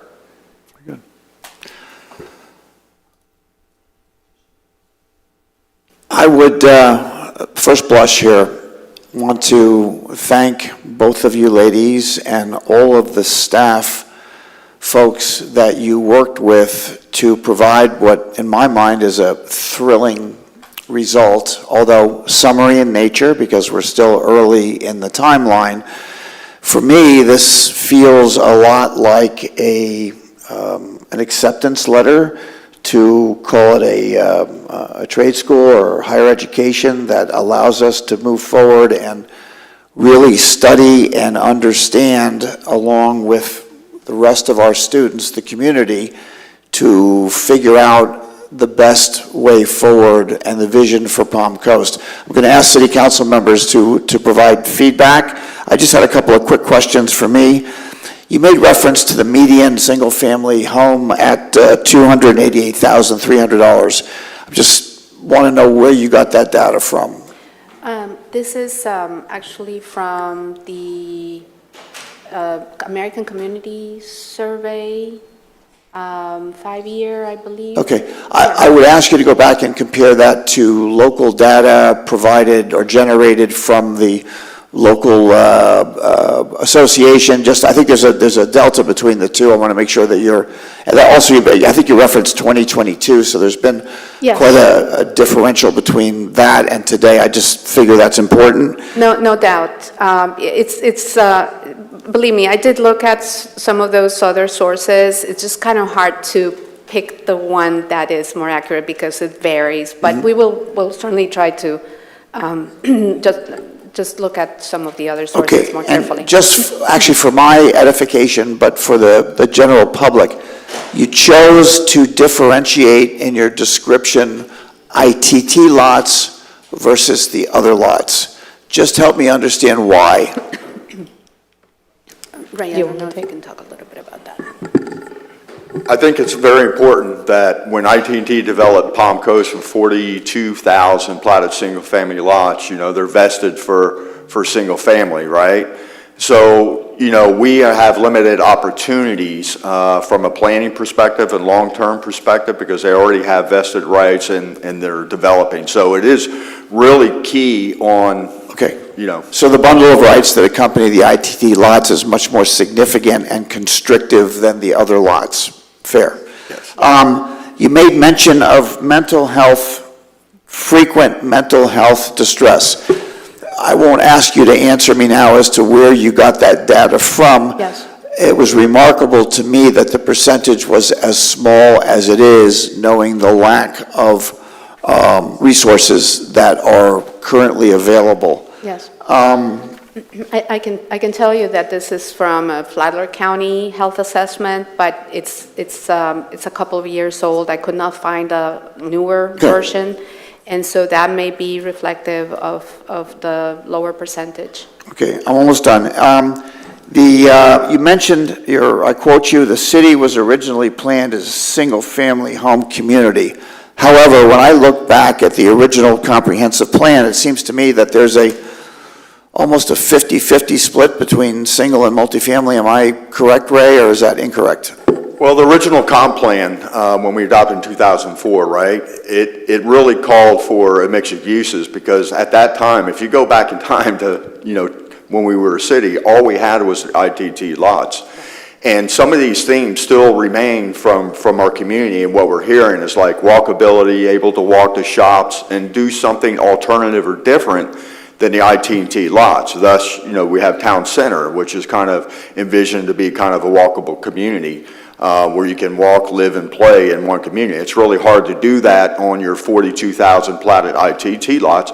Now, the people that live on the 42,000 IT lots love it, right? The saltwater canals that fill, that's their vision, that's their community character that they have. But we're also hearing, not only our original comp plan, but when we're out in the public, we're also hearing that we would love to have more walkability, live, work, play type of things for our future areas. So I think we still have opportunities as a full city to have, keep the character the same in the ITT lots. That's not going to change, and have those opportunities, Mayor. But the original plan defined dwelling units, and if I remember correctly, there was a split which was close to 50-50 between single-family and other types of dwelling units. Is that correct? Well, the ITT plan called, the original ITT plan, before our comp plan, called for about a 45%, if I remember the numbers right, 40 to 45% of single family, and the rest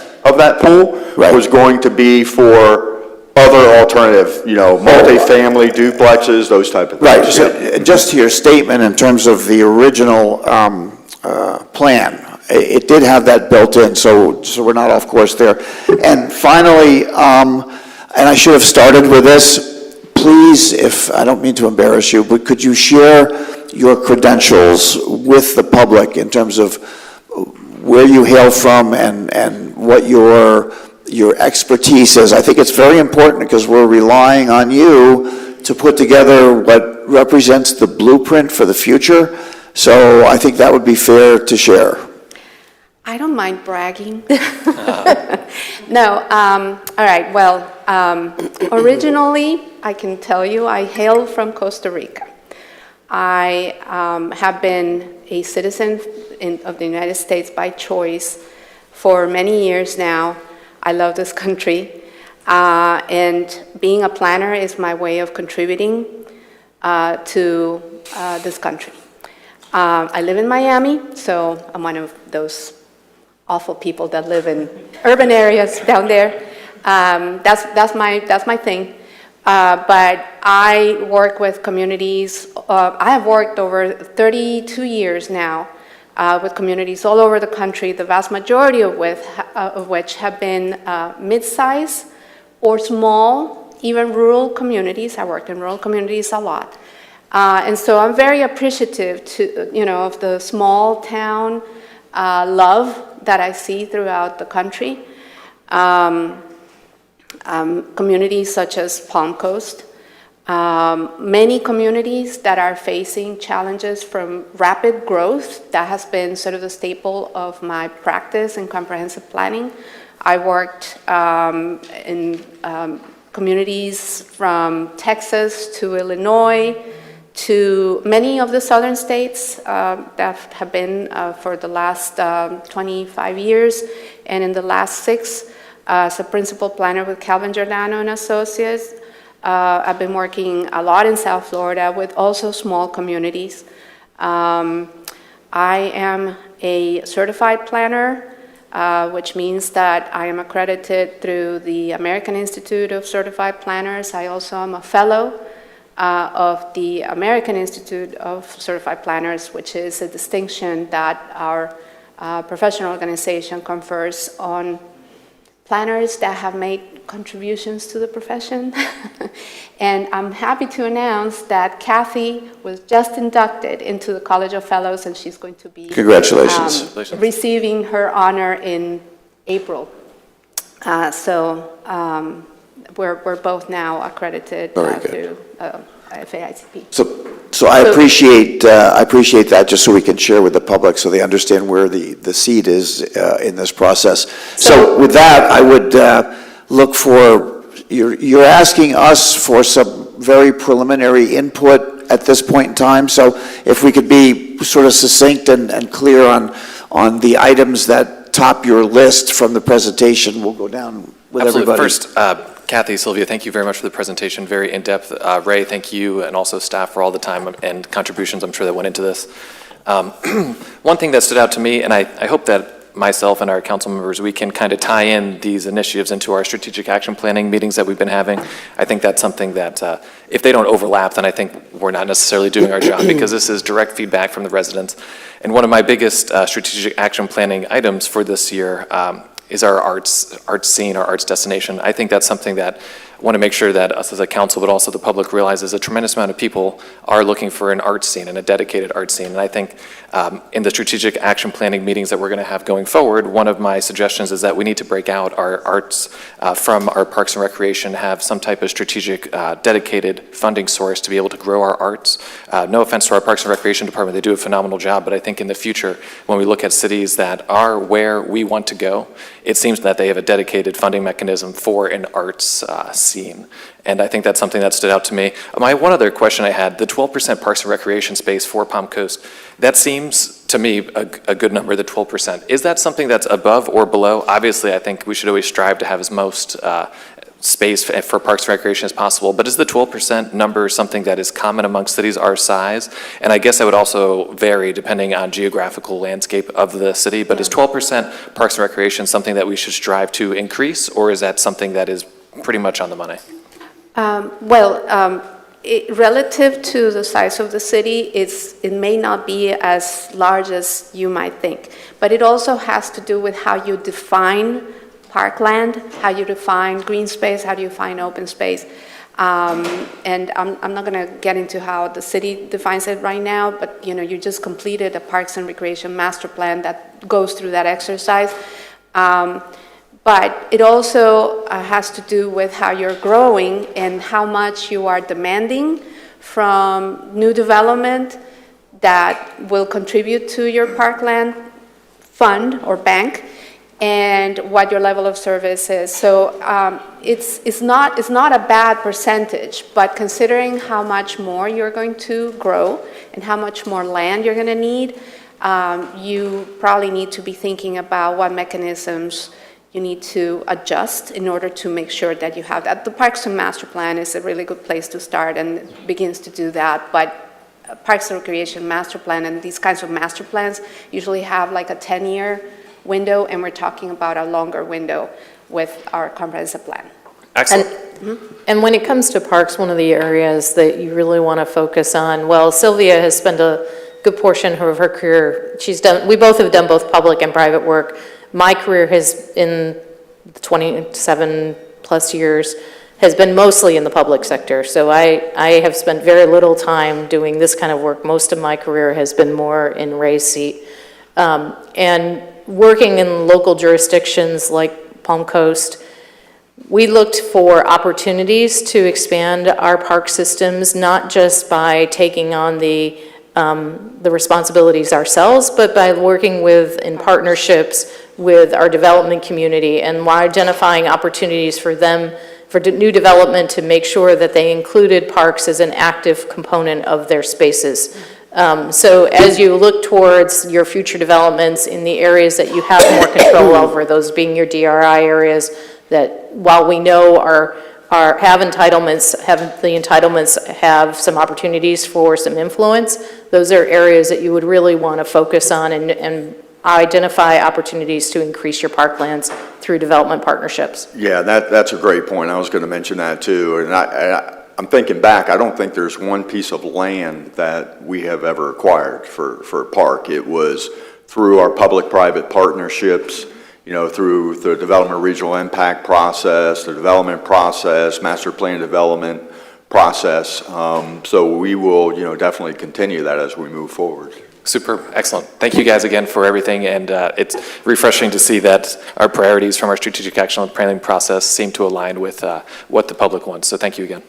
Councilwoman Hyder, would you care to comment? Yes, thank you so much for your presentation. And I'd like to share that I think that the strategic action plan that has been put in place has been very well orchestrated, and you've done a great job on it. However, I'm not sure, but I could have possibly missed it. I haven't heard anything in the strategic action plan about how we can better accommodate our disabled or handicapped citizens and while physically and mentally challenged citizens. And I know that there's not much of that being done here in the community, but I'd like to see more of that included into our strategic action plan because, again, we're a growing city. There are the families that are going to come here, including the families that are already here, that are going to need these services included. So I would hope that you would consider Absolutely. placing these things in the strategic action plan also. I feel that they're very much needed. And also just one other thing, on the guiding principles, there was one comment made probably on the last page about health and safety.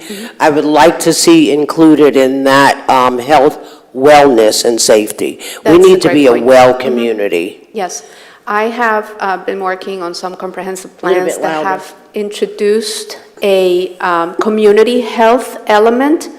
It's sort of a new aspect that goes beyond what the state has required in terms of the basic elements, and it ties into aspects that overlap with other elements but are specific to creating community health infrastructure, such as a complete sidewalk network that establishes standards for how sidewalks are both constructed and connected to allow, for example, disabled individuals in wheelchairs to circulate, transit and paratransit for transportation purposes, health institutions and services, programs, and that kind of thing, so we can address those aspects. Yes, I think perhaps. that's very much needed. Okay, very well. Thank you.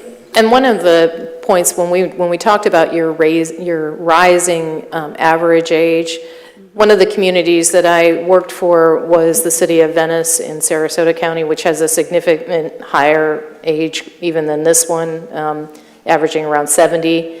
And those types of items are critical as you have communities that have older population, the idea of aging in place, that you want citizens who can fully enjoy their life, but in order to do so, they have to have access to services and facilities that accommodate them from birth through senior. Absolutely. Very good. Thank you, Councilwoman. Councilwoman Pontieri. So thank you first for the presentation, and thank you for giving us a little bit of insight into your background. I think it's great that you're feeling a passion for giving back, and it really does resonate from you, so thank you both for what you've done here today. And thank you to PLDRB again for being here. Appreciate your work and hope that we can work collaboratively on some of these things that we're hearing from our public. I had a few questions, and then I'll give you my just overall comments.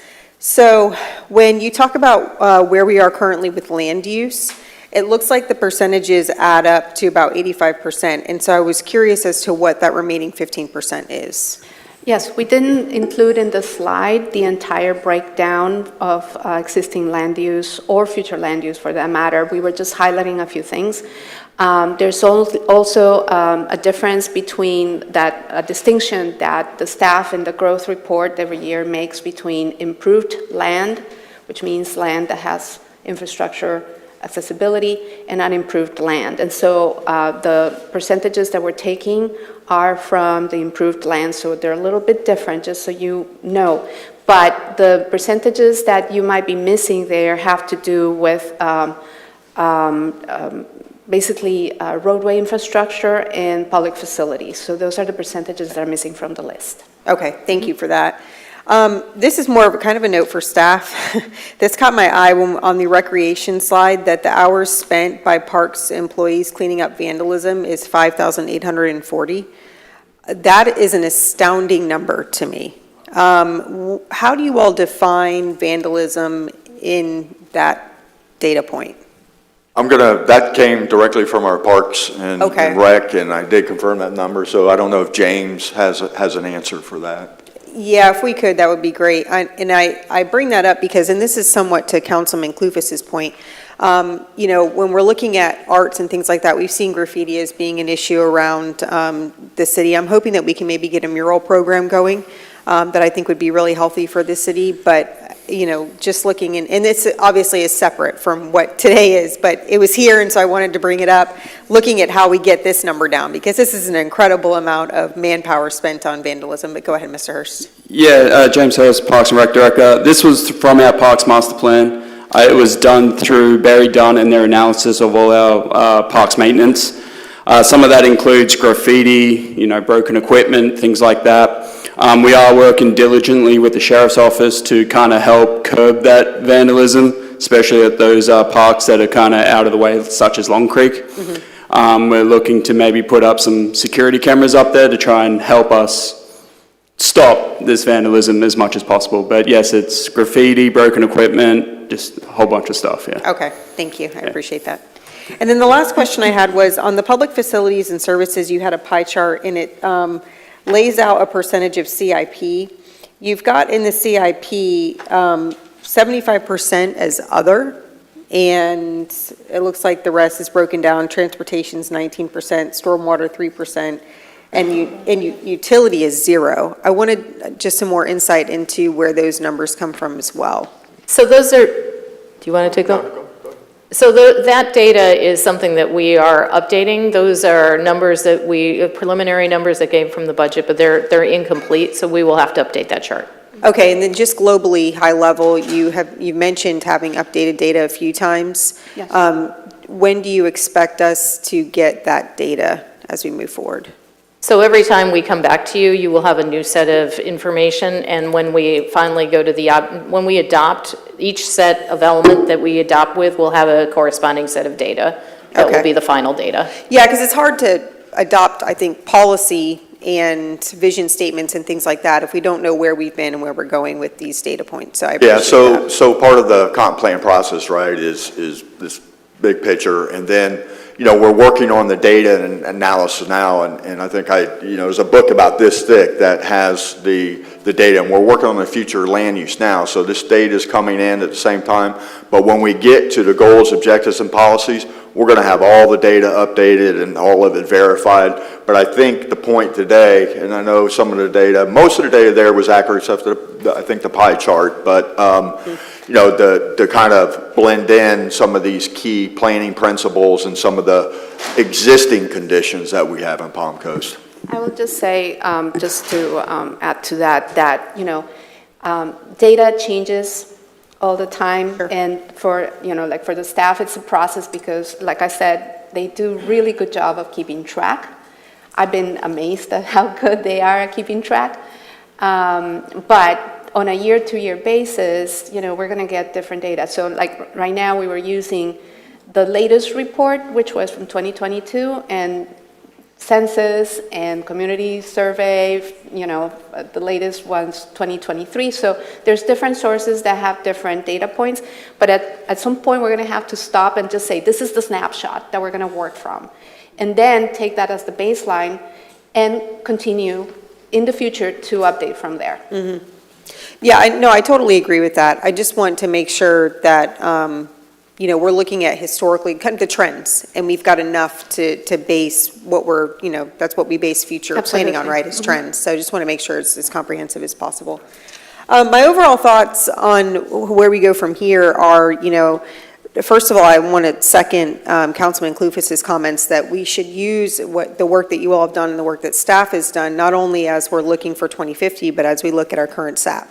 And I want to take it a step further to say this data should be used for what we ask for in appropriations from the state. It should prioritize how our budget is spent. I mean, we really need to take advantage of what we have here. And what the community is telling us is we love our natural resources. We love what God has really given us naturally and for free, a lot of it. We want to preserve that.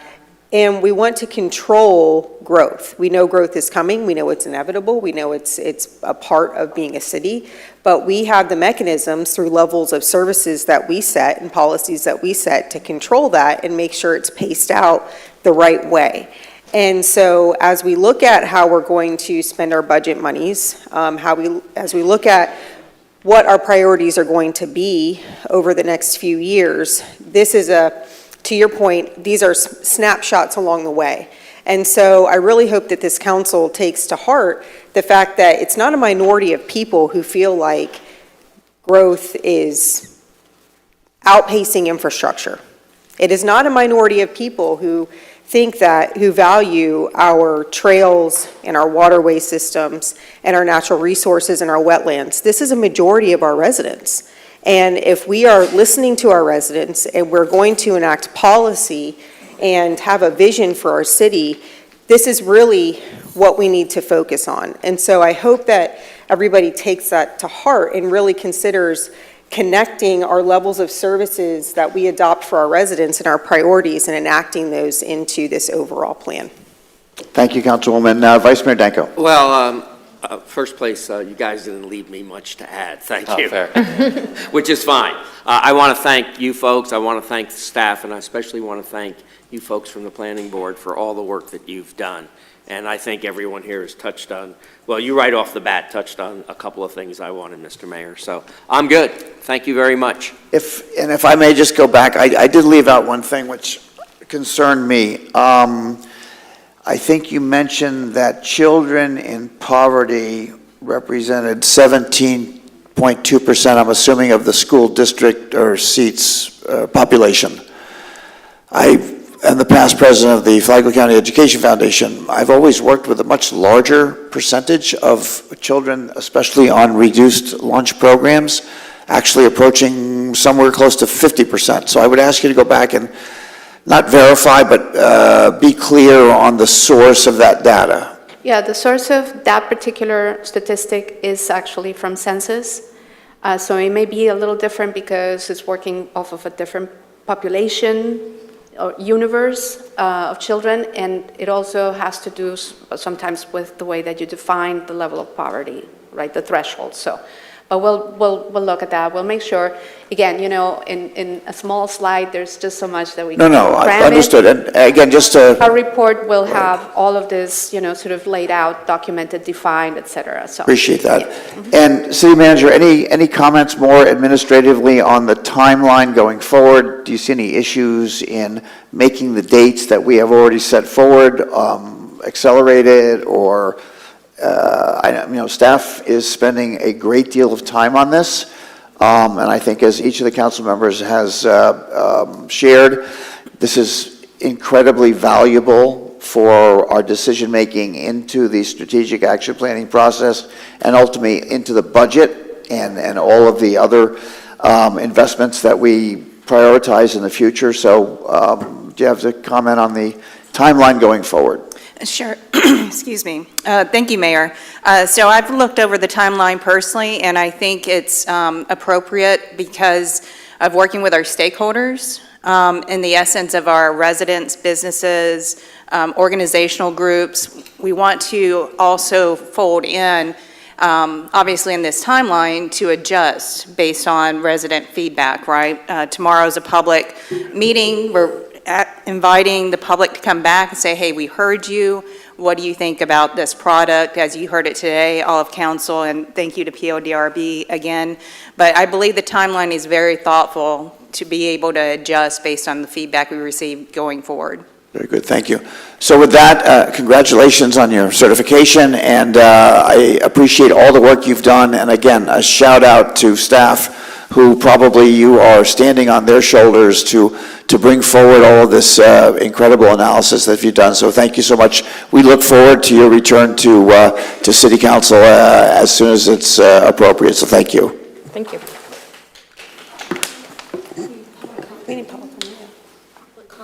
Oh, I'm sorry, ladies, I'm sorry, my bad.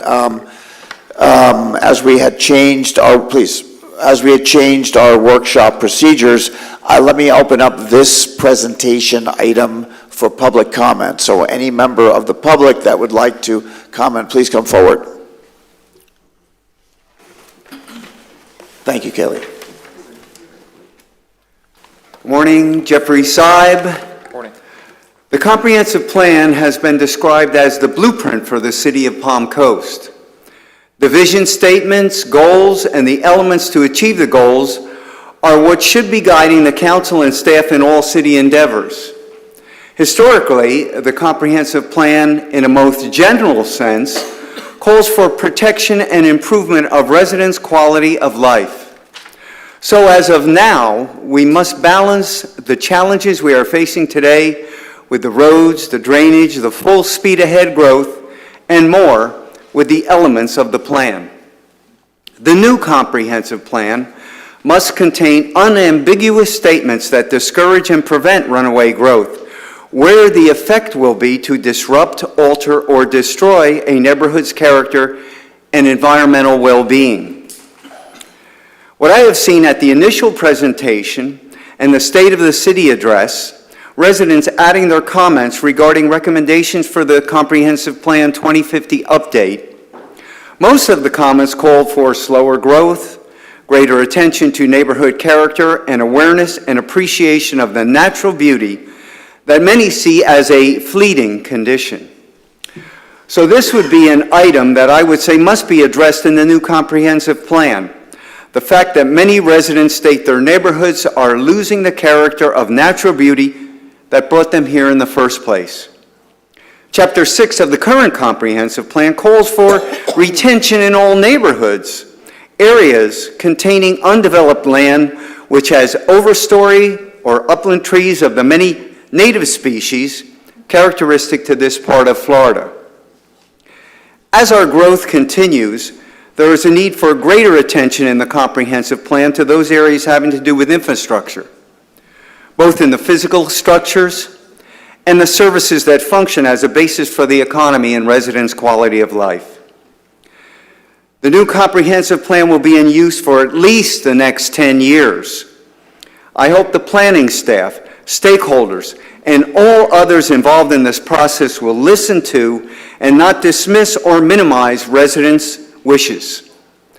The 2050 Comprehensive Plan update must be a benefit equally for all elements that make up the Palm Coast family, and not be written only to benefit certain groups.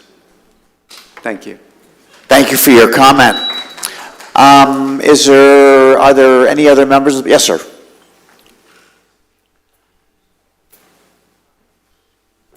Peter Johnson, Palm Coast.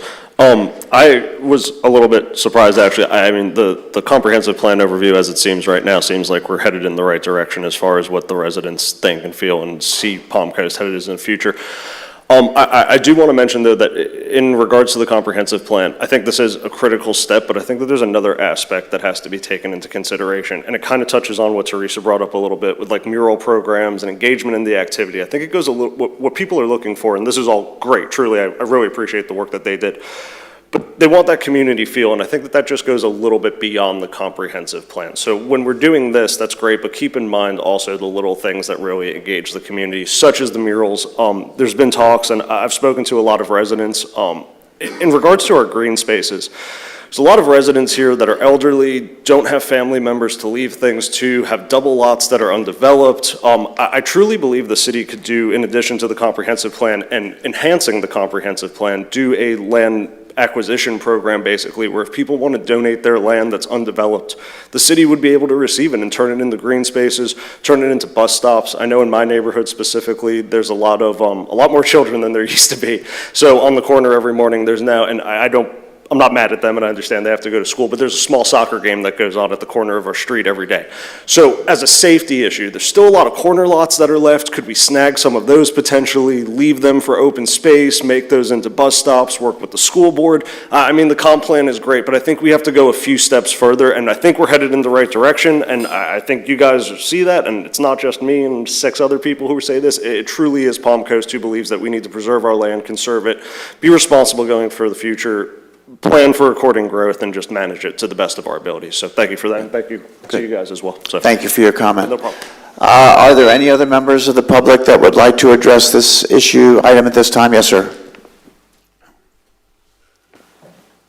Good morning. I'm Eddie Marsal. I'm the current president of Flagler County Association of Realtors. Thank you, ladies, for doing a great job. I know that we have an ambassador working with you guys. What I would like to say is that as numbers are so important to really planning things well, as you saw from some of the questions that the mayor was having, et cetera, I offer the resources that we have at Flagler County Association of Realtors with regards to the real property prices. As an example, the 22 number is off, but the 23 number would be even more.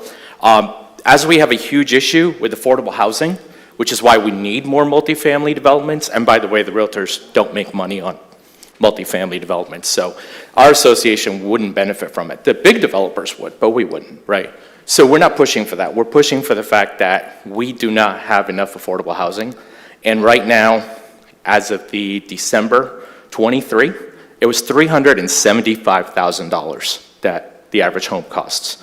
We do not have salaries that support that in the county, so I want you guys to keep that in mind. The other thing I would say to you is please keep track of how many people in the public community are actually coming to your events, and that you're really truly getting a scope across the community of what's important, because it seems like not just special groups that are associations and things like that, but also there's special resident groups that have very vocal tendencies. And I still don't think that we're capturing enough of our citizenry when you look at the percentage of who's contributing feedback to you and who hasn't yet. I think you need to reach out to those folks also, to find out what's important to them. Thank you. Thank you. Thank you for your comment. Anyone else?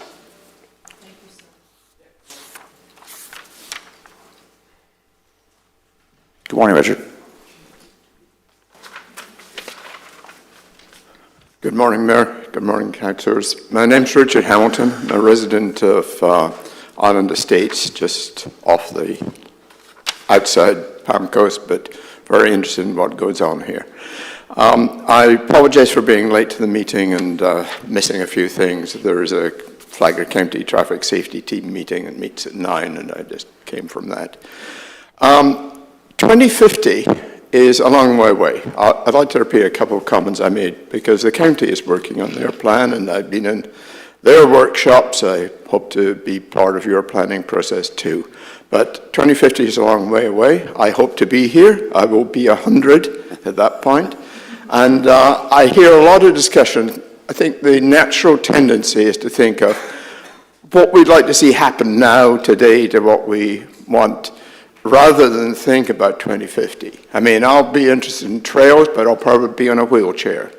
What I think is, I see two things in the process. I may have missed it before I got here, but one is 2050, the people who matter there are not us. It's our children. I think we see some representatives from the school board here. So we need to get more participation from the youth into what they want to see, assuming we can persuade them to stay in the Palm Coast and Flagler County area until 2050. The other point that I see is we have a process going on in the county for 2050 and in the city for 2050. A comment that I made at the county process was, we don't know what 2050 is going to look like. The county may no longer exist, may all be annexed into Palm Coast and Flagler Beach and whatever. So I hope there's part of this process is a coordination between the city and the county in the elements that are important to us. We drive around, we go across boundaries. What happens here within the whole of Flagler County and Palm Coast is important, and I hope that coordination is there. Growth is not completely inevitable. Growth is a factor of what you want it to be.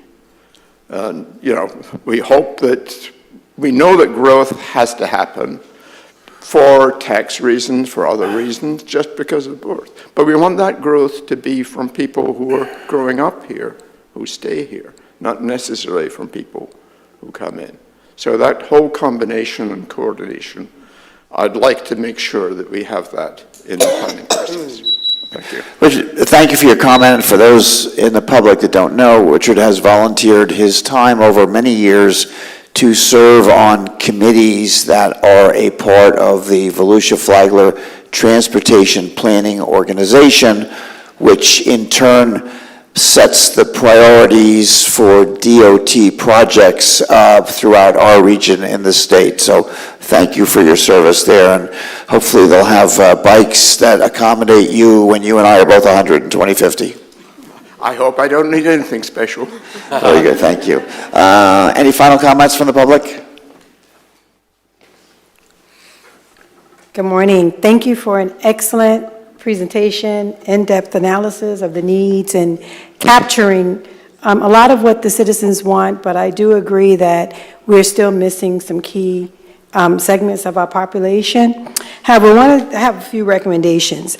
I think that after seeing the presentation, it would be wise if we could create interactive maps that would be available for any of your additional public community meetings, because we are dealing with limited resources. When we look at the amount of acreage that the city of Palm Coast has, the amount of lots that we were originally platted, the number of lots that have been developed, the amount of acreage we actually have for park space, so forth and so on, and the priority of the community, which we all love, is our natural resources, right? So I think that we can provide the statistics, we can provide that type of information, but people need to see it. So if we had interactive maps where they can actually design simulated societies of what it would look like, understanding the limited resources that we're dealing with. So that's one of my major recommendations, is to have interactive maps going forth so that people can really see that. My second one is that it's very important to understand that it was mentioned that we have 5 DRIs. And it's important for the community to understand what that means. And that map was small, but it covered a lot of territory. So a lot of times when people complain about growth management and the pace of development, those DRIs were issued years ago. So to understand the pace of development, when you see the land being cleared, that doesn't mean it was just approved yesterday or even last year. So when we see those DRIs begin to be developed, and then it's important the consultants emphasize the fact that these DRIs come with entitlements. Landowners have rights. As planning board members, as city council, we have to operate within statute. We have responsibility. We can't override landowner rights. However, it does behoove us to be partners. It behooves us to work together in the best interest of the community, working with the developers, understanding that they have rights, and how can we preserve the small town feel that we all love. And this is where the interactive maps would come in. So then once you have those maps and you're able to put together some societies, using the people, allowing the people, that's what people want, is to know that their voices are being heard. And I hope that I have a couple extra minutes since I'm vice chair of the planning board. But I think allowing people's voices to be heard, allowing them to see realistically what can be done, then minimizes the blame on staff, on city council, on planning board, because we have boundaries that we have to operate in. So I think that's very important. I'm going to have to ask you to wrap up. Oh, you want me to wrap up? Okay. Please. I'm trying to hurry up. I'm trying to hurry up.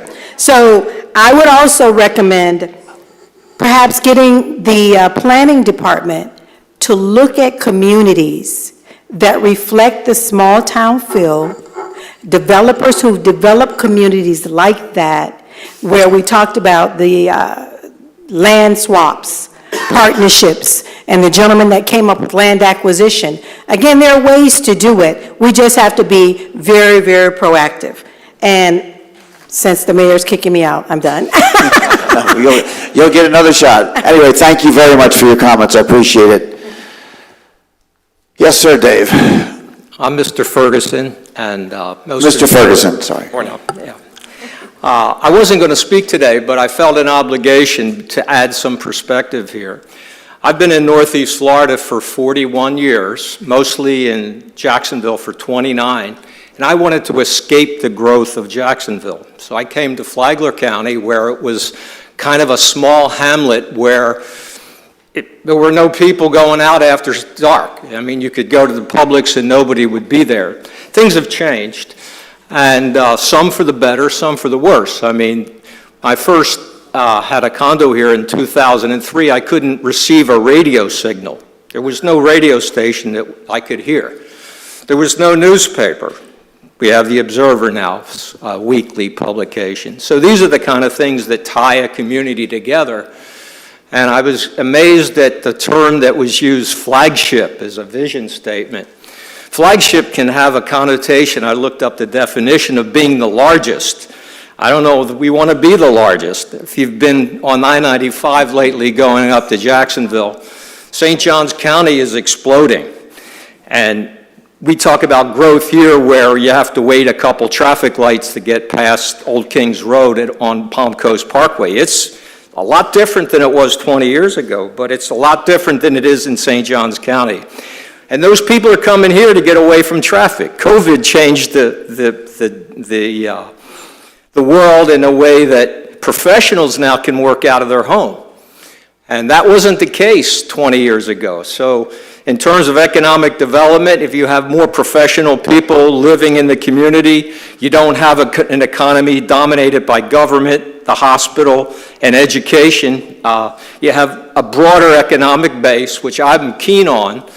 And the reason I'm involved in the planning board is so that I can add some perspective in terms of economic development and making this a better place, not for me.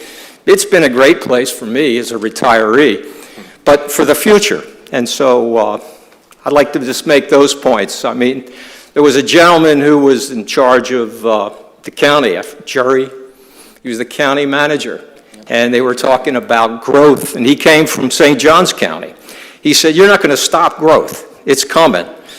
People want to come here not only from the Northeast to escape weather, but they're coming from Jacksonville, they're coming from Miami, they're coming from Atlanta, because this is a nice place. And the more people that know about it are going to come here. So anyhow, that's all I had to say. So I appreciate your comment, and the other definition I would offer is that flagship in naval terms would be not necessarily the biggest, but the leader.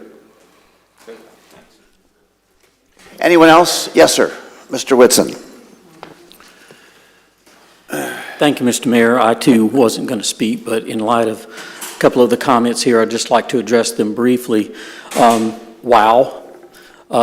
Such an incredible job by Ray and his team and the consulting firm that you have. I'll send some written comments of some observations, not to prolong this discussion, but the Flagler County school system is the largest employer in the county right now, and I think it would be wise to have some additional conversations at various levels within the school system, including the student government councils that are in some of the schools. So just a thought there, and I'll provide that in writing, and thank you so much for the opportunity. What an incredible job. Appreciate your comments, and for those that are unaware, Mr. Whitson also brings a very detailed and personal knowledge and experience of our beach communities as well to the process. So thank you for that. Yes, ma'am.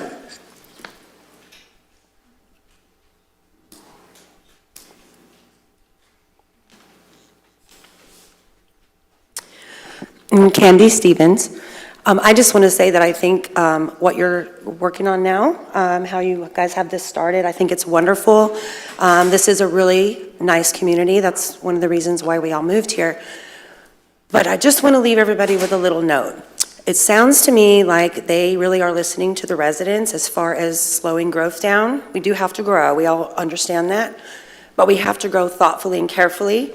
Those of us that have been here for a while have seen Palm Coast turning into a really busy, congested city, slowly turning it into where you came from. People came from somewhere and come from somewhere to Palm Coast because they like the small town feel and the sense of community and the beauty. So just remember, If you want to keep it that way, you got to slow things down and grow the infrastructure simultaneously while we grow. We don't want to turn here into there. We came here to leave there. So you can't continue, we have to slow things down because those of us are worried that have been here, we see it turning into there. That's why we're here all the time, because we want you to not turn here into there, because we all came here because we love here. So we need to keep here like here. Do I sound like Dr. Seuss now? Let's keep here like here. Anyway, that's all I wanted to say. Thank you for your comment. Anyone else? Seeing no one come forward, I will close public comment, and once again, thank you all, and I think we're all excited, as you can tell. We look forward to your return as soon as that's possible, so thank you. Mayor, may I just make one comment? Please. I apologize, just based on the, some of the public comment. I would really like to I like the ideas of getting the youth more involved. I don't know what we've done so far to make that happen, including the school district. But I think that's a fantastic idea, because that is our future. Incredible. So definitely that. I also, I know you all were looking for direct feedback on the vision statement. I think that one of the things that we were missing in there is an emphasis on active living, and this somewhat goes to Councilwoman Hyder's point. We really are an active community, and 33% of our residents think that the best activity here is to walk, which is fantastic. So an emphasis on that, and then an emphasis on making sure that we're preserving a healthy infrastructure as well, because those are two things that I just didn't see in those blurbs. So thank you. Your comments are so right on point that I think we'll put some pressure on our chief, Kyle, with regard to your flagship programs in the schools. That would be a really easy, good place to start in terms of getting those folks involved in this process, because they're hoping to become future first responders in the community. I can't think of a better place, not excluding the rest of the student bodies throughout the community, but what a great, easy place to start. So maybe we'll continue that conversation. Yes, sir. Yeah, Mayor, I just want to point out, the outreach itself. I mean, we've tried, and the suggestions are awesome, right? We've been reaching out to all the homeowner associations in Palm Coast. We've reached out to different clubs. We've been hitting all the pop-up events, and we have a social pinpoint site that's online that we've had, 3,000 plus hits, and that also has an active map on there at this first stage. And we'll definitely, I appreciate the comments of keeping maps as our draft future land use there, and people can see it. That is just great input, and I really appreciate it.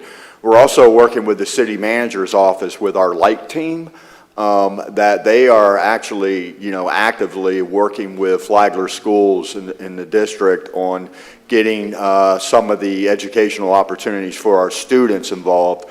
We also have on our social pinpoint site a separate area for our teenagers and our youth to be able to input. So part of this process is very important to have our youth, and that's why we do a lot of pop-up events too. We talk to the kids. They're at the family events. We're talking to families. We're talking to children, and we're actively have a program with Flagler schools as well. All right. So Thank you for that, and once again, thank you all. With that, we'll move further on Section E on the agenda, number 2, and we have an ordinance. And Counselor, I guess I would ask you to read that into the record for us, please.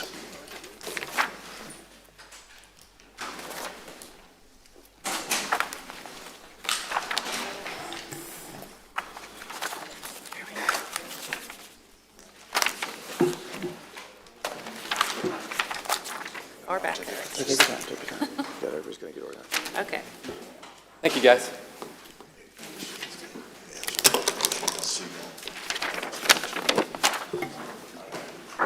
Okay, this agenda item is regarding Bring your mic a little. an ordinance of the City of Palm Coast, Florida, amending Section 3.01.06, uses not permitted in the city, Chapter 3, zoning uses, and dimensional standards of the City of Palm Coast Land Development Code to prohibit outdoor advertising, amending Chapter 12, signs and advertising of the City of Palm Coast, the Unified Land Development Code to ensure compliance with constitutional and other legal requirements and to provide a purpose, intent, and scope, amending Section 14.02 glossary of Chapter 14 of the City of Palm Coast Unified Land Development Code to add, delete, and restate various definitions, amending criteria related to the amended definitions, providing that existing non-conforming signs may be continued, providing for severability, providing for codification, providing for conflicts, and providing for an effective date. Thank you. Thank you, Counselor. Mr. Stevens. Thank you. Tyner. That's okay. Thank you, Mayor, City Council. This is for our sign code amendment. As you recall, we had approached City Council in the past. We had a workshop regarding this item. We were directed to kind of go back and take a further analysis of looking at specifically the topic of signs within the right-of-way, and we're ready to address that as well. We are also directed by City Council to also go back to our Planning and Land Development Regulation Board, and also to bring this item to our beautification of our BEAC, our Beautification Environmental Committee Board, for their feedback as well. We did that. So we're here today at this workshop to provide you an update to those findings, and Ms. Lenz will have the staff presentation. Hi, good morning, Mayor and council members. Estelle. Bring that as close as you can. Thank you. Let's see, how's this? Is that okay? Estelle, planner with the city. This is the sign code amendment. And the sign code is regulated by Chapter 12 of the Land Development Code. It's titled Signs and Advertising. And just a brief history of the sign code. It was adopted in 2008 with the city's Land Development Code. Certain sections were amended in 2009 and 2012. And the code is being amended now to comply with changes in the law and address changes and make the code more business and community friendly. And a summary of the changes to the Land Development Code include revising section 12.06, which is temporary signs, to generalize the categories and simplify the categories by providing a table, and revising the definitions by deleting and revising some of the content-based definitions. And generally, the signs that are currently permitted will remain permitted, and the signs that are currently prohibited will remain prohibited. The next few slides will be about the meetings that have been held to date. So for public participation, there were 2 stakeholder meetings held last summer. The attendees included the Flagler County Association of Realtors, FCAR, the Flagler County Association of Responsible Developers, FCARD, the Chamber of Commerce, local attorneys, and local developers. And the first stakeholder meeting was held in August, and an FCARD representative did make a suggestion for signage in commercial subdivisions. The issue that she brought up was, well, freestanding signs are allowed per road frontage per business, and she brought up the issue of when there's a commercial subdivision and perhaps one of the parcels does not have road frontage, so then they, the way the code currently reads, they would not be able to have a freestanding sign. So we have made a change in the code to allow an additional freestanding sign for that situation with an approved signage plan. And also at the first stakeholder meeting, an FCAR representative provided a letter with their recommendations for open house signs. The second stakeholder meeting was held in September, and we had made the change to the code to allow an additional freestanding sign in commercial subdivisions. And we did discuss the FCAR letter regarding the open house signs. Their letter has 11 recommendations on it, and 4 of them pertain to content and the material of the signs, which we do not regulate. The other items in their letter referencing the number of signs, the size of signs, the height of signs, our code is currently exceeding that by allowing more signage, larger signs. There were 2 items on there that regarded allowing open house signs in the right-of-way, and our code currently doesn't allow any signs in the right-of-way, and we are not proposing to change that. There have been 2 workshops. The Planning Board and Land Development Regulation Board workshop was October 18th. There was only 1 recommendation that was made regarding the amendment to the sign code, and it regarded the temporary sign chart.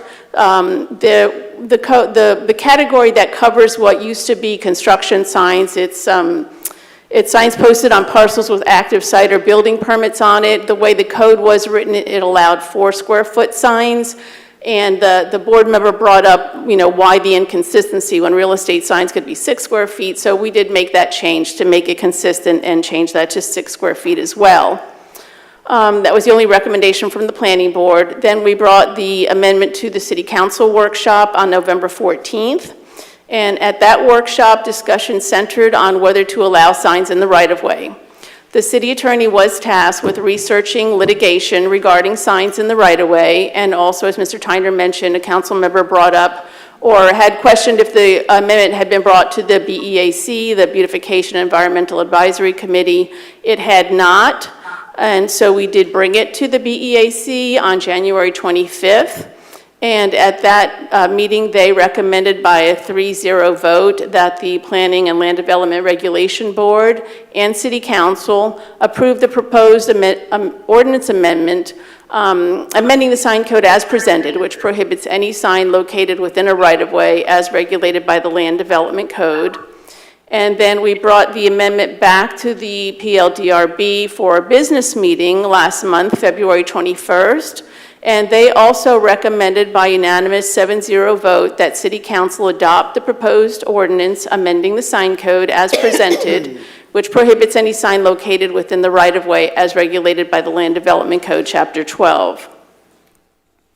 So summary of the meetings to date is that the proposed amendment has been to 2 stakeholder meetings, 2 workshops, the Planning Board and City Council, the BEAC, and a PLDRB business meeting. The proposed changes have all been recommended for council approval, the issue remaining from the council workshop being whether to allow signage within the city rights-of-way. So to discuss the city rights-of-way, due to the changes in the law, signage cannot be regulated by content. So therefore, if we allow temporary signage in the right-of-way, all similar signs would be allowed, including freedom of speech signs, political signs, commercial signs, open house signs, etc.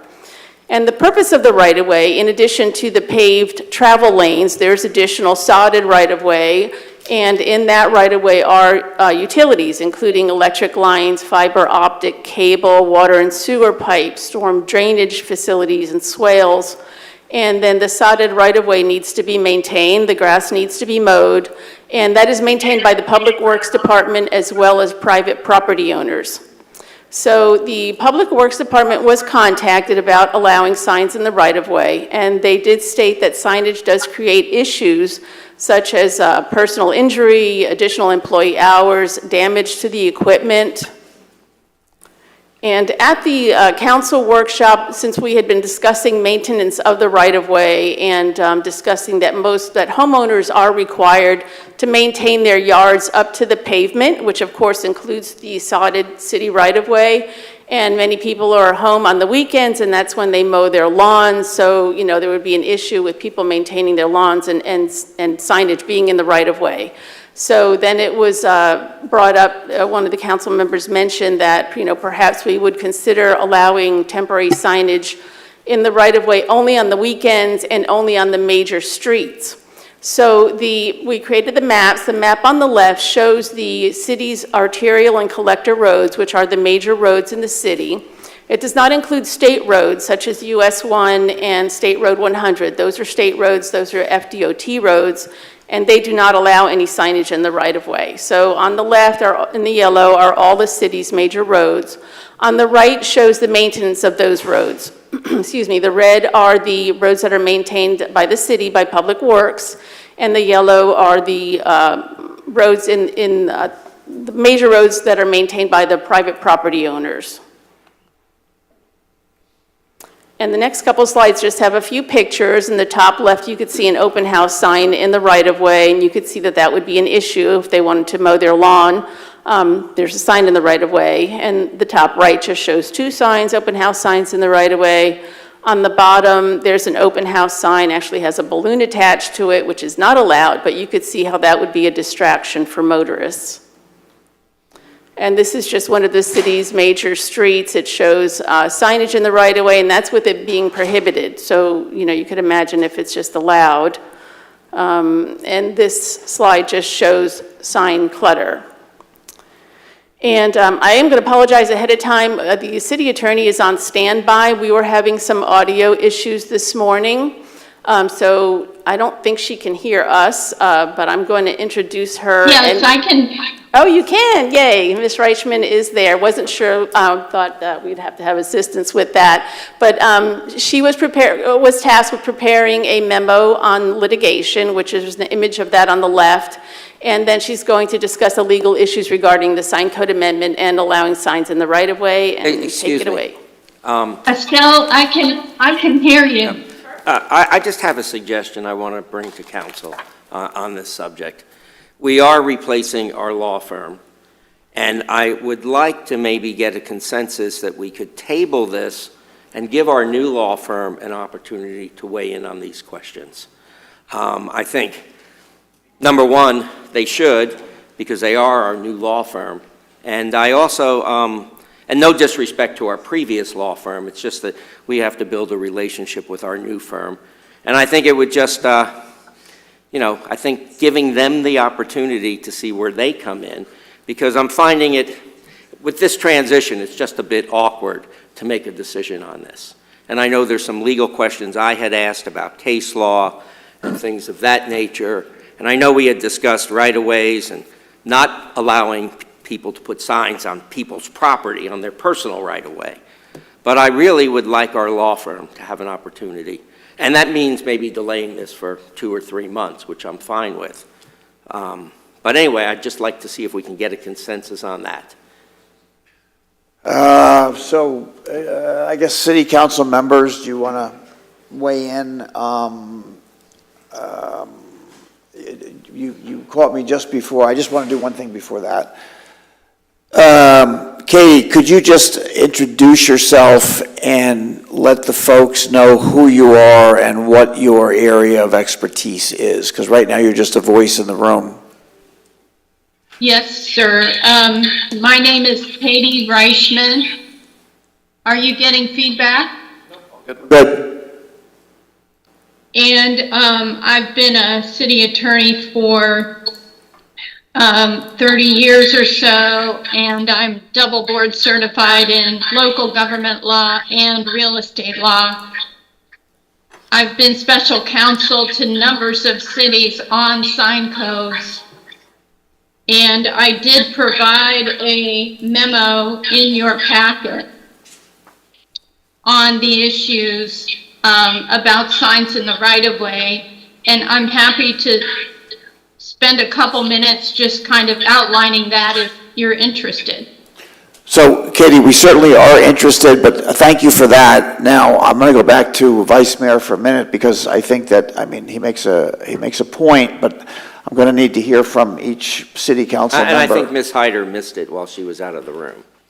So go ahead, why don't you restate it, and then we'll go down the line. What I'm saying is I'm asking for a consensus for us to delay this workshop and a vote next week on the sign ordinance, and to allow our new law firm, and no disrespect to our previous law firm, but since we do have a new law firm, allow them to look at this and answer the questions that we asked, especially about case law and other things. So not next week probably, but it Well, could be, I think it could be some. we were going to bring it back to vote next week, right? At the business meeting. So what I'm saying is, let's delay this workshop and let's delay that vote that would have come next week until our new law firm has a little time. If they need a couple of months, that's fine, but gives us an opportunity to see where their heads are at, and to work with them and what their opinion might be. Because I think, as we all know, and I think Councilwoman Pontieri as an attorney would agree, all attorneys don't always agree on things. So I would kind of like to give our new firm a chance. And so that's what I'm proposing. I would agree with that. Well, hold on, let's okay, you understand what he said. Thank you, Good. Okay, do you want to weigh in, Councilwoman Pontieri? I do, and I do agree with you that there can be differences of opinion on case law and things like that come down, but in this case, there isn't. I mean, the case law is pretty clear. It's pretty consistent across the board. You can't regulate content. you can regulate where signs can go and you can regulate the times, but you have to be consistent across the board. So I think that we're just kicking a can down the road. And I'm not really sure why, to be honest, because it seemed to me that we were trying to hurry up and get this on the agenda and get it voted for. But now that there seems to be an appetite to not allow signs in the right of way from both PLDRB and from our beautification committee, and the chamber is supporting the current proposal put forth by staff, which, they're obviously a business-friendly organization, and they don't support signs in the right of way. And I think that's probably because it's highly supported by case law, not only from the Supreme Court, but across the nation and the state. So I don't think there's any reason to delay this. I think that Ms. Reichman has provided a lot of case law, both in her memo and in the ordinance, that fully supports this. There's not anything that, when I look at this, and I've looked at every case that was cited, when I look at it, there's no difference in opinion between circuits or anything of that matter. So I don't think that a different attorney could reasonably come to a different opinion as to what the binding case law is. So I think we should vote on this next week as currently planned. Councilwoman Hyder, did you want to comment? Yeah, I will make a comment on that. I did have a conversation with our president of FCAR, the board, Eddie Marcel, and my understanding is that, and my feelings are that we should not allow the signs in the right-of-way, especially if it's going to restrict traffic flow. I don't see a reason why we should delay it. I have to take that back. I think that at this point that we probably could make a decision, and according to the conversation that I had with Mr. Marcel, the ordinance really basically is going to remain the same. The realtors are going to be able to conduct their real estate every day of the week. Signs can be out there. It's just that they will not be allowed to be in the right-of-way. And as a realtor myself, I'm in agreement with that. Councilman Clufus, do you want to weigh in? I'll go ahead and withdraw the consent suggestion. I just wanted to give folks more time. The point is valid, so can we just? Oh, sure. Let's finish it off. Do you want to comment? Absolutely. I think that was a fair recommendation, but it seems like the consensus isn't there. I'm also thankful to hear that our Chamber of Commerce and our FCAR and FCARD and everyone got on board with not allowing signs in the right-of-way. I also like to make the comment that our political signs also are not allowed just in the right-of-way. A lot of people will say politicians scatter their signs everywhere. That's untrue, and if you're doing that, you're breaking the rules. And I'm thankful that our staff was able to put together something that normalizes some of the size requirements and got us all on the same page. At the very most, I was willing to talk about a temporary moratorium allowing these signs to see how it impact our community, but I'm thankful that we're not going to have to take that step, and we're going to be ensuring that Palm Coast remains Palm Coast, at least in this regard. So, thanks. So, Vice Mayor, I applaud your comment with regard to supporting the transition in our legal team. So, I think we'll continue to move it forward. I guess That's fine. Again, I was just looking appreciate at that. giving our new legal team an opportunity. Very well said. Now, do we have any specific questions for counsel for Ms. Reichman while we have her on the phone right now? I have no questions at all. I mean, FCAR obviously is opposed to this, and this affects their agents for the, mostly, and it does affect small businesses too. The only thing I would note is we still see signs in the right-of-way every weekend, and that's why this was proposed to just open up the weekends, because we're not doing maintenance, we're not doing lawn maintenance, and nobody was ever proposing to allow this in somebody's personal property, in their right-of-way. You don't stick something in somebody's yard without their permission. So I just wanted to clarify those few things. But again, I was really more concerned about our new law firm. Thank you. Mr. Tyner. Mayor, just one thing I think is really important. As we were going through these stakeholder meetings with FCARD, one of the things that we discussed, if this was passed and signs, kind of weren't allowed or permanent in a right-of-way, and I think there's an educational component that we had talked about doing with them, because you may have a lot of real estate folks, right, that don't know what a right-of-way is, right? Or kind of judge where that right-of-way is. So I think us working with them in the future and kind of educating kind of where that right-of-way is, where you can do it, I think that can help things. Because a new real estate agent going out there with a sign, you know, it's hard to judge. You don't have a property line that's actually set in the ground. Right. So a little bit of education that we could offer up to them as well. Sounds like another interactive map maybe in your future. Yeah, really good, Mayor. Very good. Okay, if there are no other comments from City Council at this moment, I would open the item up for public comment. If there are any members of the public that would like to address this issue at this time, please come forward. Yes, sir. Thank you. So Eddie Marcel for FCAR. So I've spoken with some of the city council members, haven't spoken with some others, but I take offense to people taking what was said by FCAR as opposing this. FCAR does not oppose this. The proposal, the issue that we have that we can't support is the limitations. And also we can't support the violation of current law. Current law states that there should be no signs in the right-of-way. That's it. It's that simple. If you guys can't make any exceptions, we totally understand that. For us to say it's okay on the weekends doesn't make any sense. And for us, it causes another problem for our association, and that is that it could be perceived by legal to be a trade restriction on our members. It could be perceived as an antitrust type of item that the association is supporting.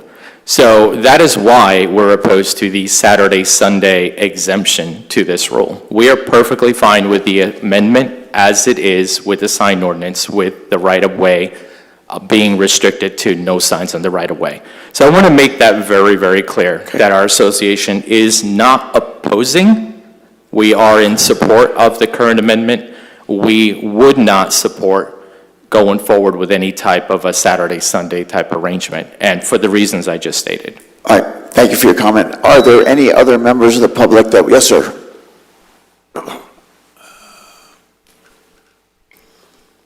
Peter Johnson, Palm Coast. Is that better? Can you Yes. hear? Okay, sorry. I think FCAR makes a reasonable request here. I don't necessarily, as a resident, if you're going to let them do it Monday through Friday, and there's state regulations that allow it, Saturday and Sunday isn't that big of a deal. I don't know what Mr. Danko was talking about. They don't oppose it. It seems pretty reasonable to me, and to kick it down the road. So I would, as a resident, I think the majority of residents, as long as we keep it out of the right-of-way, they seem to be okay with keeping it out of the right-of-way. No issue going forward. So vote on it today. Thank you for your comment. Are there any other, yes, ma'am? So, Just pull that down for, thank you, and introduce yourself for me. Mindy Melendez, I'm a broker here in town. I have talked with my agents and told them, because that's what we were instructed, that 10 feet in, or ask the resident of the home if you could put your sign there. I got permission from the resident, put my sign 10 feet in, and it was still taken from the city. So I think with this whole movement, the city workers need, whoever code enforcement goes out and takes the signs, need to be educated as well. Because we pay money for our signs, we're out there, we're working for the sellers of their home, trying to sell their home, and then our signs are taken and no one knows there's an open house. So- Appreciate your comment regarding education for everybody. Good. Correct.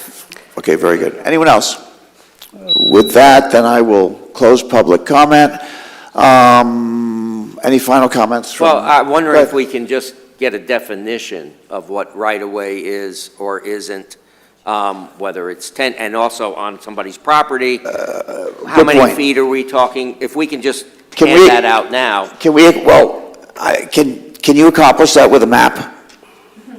Or just some You're- feet? I don't know. Well, I'm not sure it's consistent throughout the city. I think it's a simple question with a complicated And that was answer. another question. I remember a couple election cycles, we had various roads, different right-of-ways. It was Right. very confusing, as Virginia knows, because she had to deal with it all the time. And then the last time, we kind of just set a general sort of definition. So I kind of want to know what our definition is. Good point. So, Mr. Tyner, how can we get to a document or a graphic that everybody could use Yeah, the best one online, that's online, it's existing now is the property appraiser. So it really calls out, the property appraiser map shows, and we have maps too in-house that we can generate something to work with them on. So I'm not familiar with the property appraiser map actually Basically, identifying property right-of-ways. lines. What's that? Property lines is the key. So That's some a of big- the ITT property, It's a big leap between, first you got to go, Yeah. what is a property line versus a right-of-way? that's right. So the property line shows, like for a single-family home, right? You have a residential street, you have the property line of the owner, and that's their boundary of where that right-of-way is. So an aerial is like the best that you can, that would help folks. So, and there's also some other tools that folks can use as well if they're out in the field, right? And they don't have access to the property appraiser. That would be for like your lines, your overhead lines, your FPL lines. Your FPL lines are absolutely always going to be in the right-of-way. So if you're beyond that, you know that you're not in the right-of-way. So there are some certain tools that we can help with. We're already getting to what amounts to either a flyer or, hopefully not, but a small booklet that calls out these things, because there is not a consistency, obviously, throughout every neighborhood in the community. So if we're going to do it, doing it well and doing it right and educating our staff folks, okay, and then the public, and then those that would be wanting to put signs. Yes, sir. So, City Manager, I guess the ball falls in your court to bring back to City Council, as the Vice Mayor had asked, the beginning of a instructional manual. I hate to use such a big term, but I don't know how else to get there. Yeah, I agree. And again, Ray, if you could just address this one agent's concern about, from in front of a person's home, she gets permission to put a sign up. Does it have to be 10 feet in, 15 feet in, 13 feet in? Is it generally just past the swale? And I'm asking this, for not just real estate agents, but people running for office are going to be putting out signs soon, and sort of want to get a definition here. The platted lots, the infill lots, the ITT lots, the 47,000 of them out there, with the exception of maybe a couple corner lots of things. The first 15 feet from edge of pavement is right-of-way. Nothing can be in the first 15 feet. So if it were in 10 foot, it needs to be 15 feet from the edge of pavement. Okay. And generally speaking, right-of-way is where those power lines are, poles, and beyond that would be out of the right-of-way. On your major corridors, that's one of the tools that you can use on some of our major right-of-ways where you see utility lines. They're going to go on the right-of-way and not on private property. So that's a good indicator too. Okay. But we can do a little, sketch of our single-family homes 15 feet away, and I think what we'll end up doing is inviting ourselves, or they can invite us to some F-card meetings that we've presented before on our comp plan stuff, so we can go out and get a presentation crafted after, this is adopted. It'll take some time to do it, but we definitely want to do that. And we had spoken to him about that before. I think it'd be very helpful for both parties. Incredibly helpful. On corner lots, is it still 15 feet? Yes, sir. From the corner? And I would also ask that whatever you come back to City Council, assuming City Council is okay with it, it be shared, obviously, with the Realtor Association and the Chamber, so that you've got the majority of people that might want to be using signs educated as to what the correct process and procedure are going forward. So it's not going to stop just here. We'll go out to the community to make sure that everybody is well informed. Fair enough? Great, Mayor. Okay. Sorry, Mayor, I just have a couple questions about things outside of this issue, because we're looking at the entire sign code, so I don't want to overlook some of the other things in the sign code. First, I do want to say thank you for bringing up the enforcement issues, because I do think that equal enforcement is very, very important as we move forward. So thank you for bringing that up. There's a section of the proposed new ordinance 12.03.01. It says exemption from permitting, and it lists temporary signs. Is there a reason why we've exempted? So like, I understand one of the big events that came into town and that really wanted signs and was upset with us, I think was one of the gun shows. Is there a reason why we wouldn't still require events that are coming into town to get sign permits to put up for, publicizing their events? Or am I just not seeing it in here that they do still need to get some type of permit for their event? I don't, No, some of our temporary signs, like if you have, real estate signs and, to me, it would be overburdensome for some of these things and the staff time, and a lot of people do a great job on So our what are we temporary defining signs. as There's really no temporary? need to permit those. Okay, and that's fine, that's reasonable if you all as staff don't think it's necessary, but what are we defining as temporary? Temporary meaning, don't laugh, but not permanent, right? So if you're required, like a monument sign, for example, is a permanent structure, has a footer, things that typically have a footer that can't be taken down immediately, that's a permanent structure. Wall signs are permanent. Those signs for the intent that they are meaning to stay there for a long period of time. A garage, it's a metal post, you put it in there, or it's a banner, they come down, you can take them down. They're just not permanent, structured, kind of, I guess, engineered type signs. Okay, if there isn't a definition yet in the ordinance, can we add? There is a There is, definition. okay, where is that, sorry? It's towards the end of the ordinance, that's where all the definitions are. Okay, perfect. And it says sign temporary. Would you like me to read it? If you could, yeah, because I can't find A it. sign intended for a use not permanent in nature, unless otherwise provided in this code, a sign with an intended use for a period of time related to an event shall be deemed a temporary sign.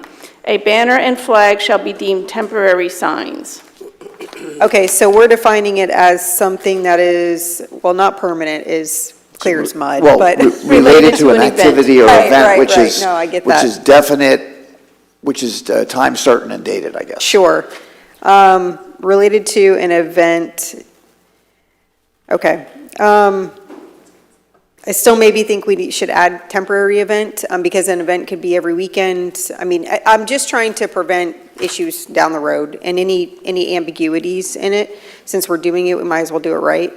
So if there could be something that just, make sure we're talking about a weekend thing, something like that, or an open house, whatever it may be, that we're very clear that it's a temporary event, that, something that's not recurring, because we have those too. And again, a comment into the comp plan process. This would be ideal for receiving that and adjusting or fine tuning or tightening the definition so it's clear. So everybody understands. There's nobody's going to try to find their way, around it. So we're all Right, yeah, clear. because people will find loopholes. Of course. Well, absolutely. Mayor Barbara, I'm sorry. I'm sorry, I'm just a little confused here on the temporary event thing. Yeah. So a gun show comes to town, they won't be allowed to put those signs, or will they? Nothing will be in the right-of-way. Some of the examples of temporary signs are banners such as grand openings, going out of business, political signs, because you can't read the content, that's temporary, construction signs on construction sites that aren't, affixed signs, real estate signs, those are the type of temporary signs. Those are temporary. Vice Mayor, I don't think you got your question So if you're answered. having a gun show, you're just going to have to keep them out of the right-of-way. It's not that you can't have your sign.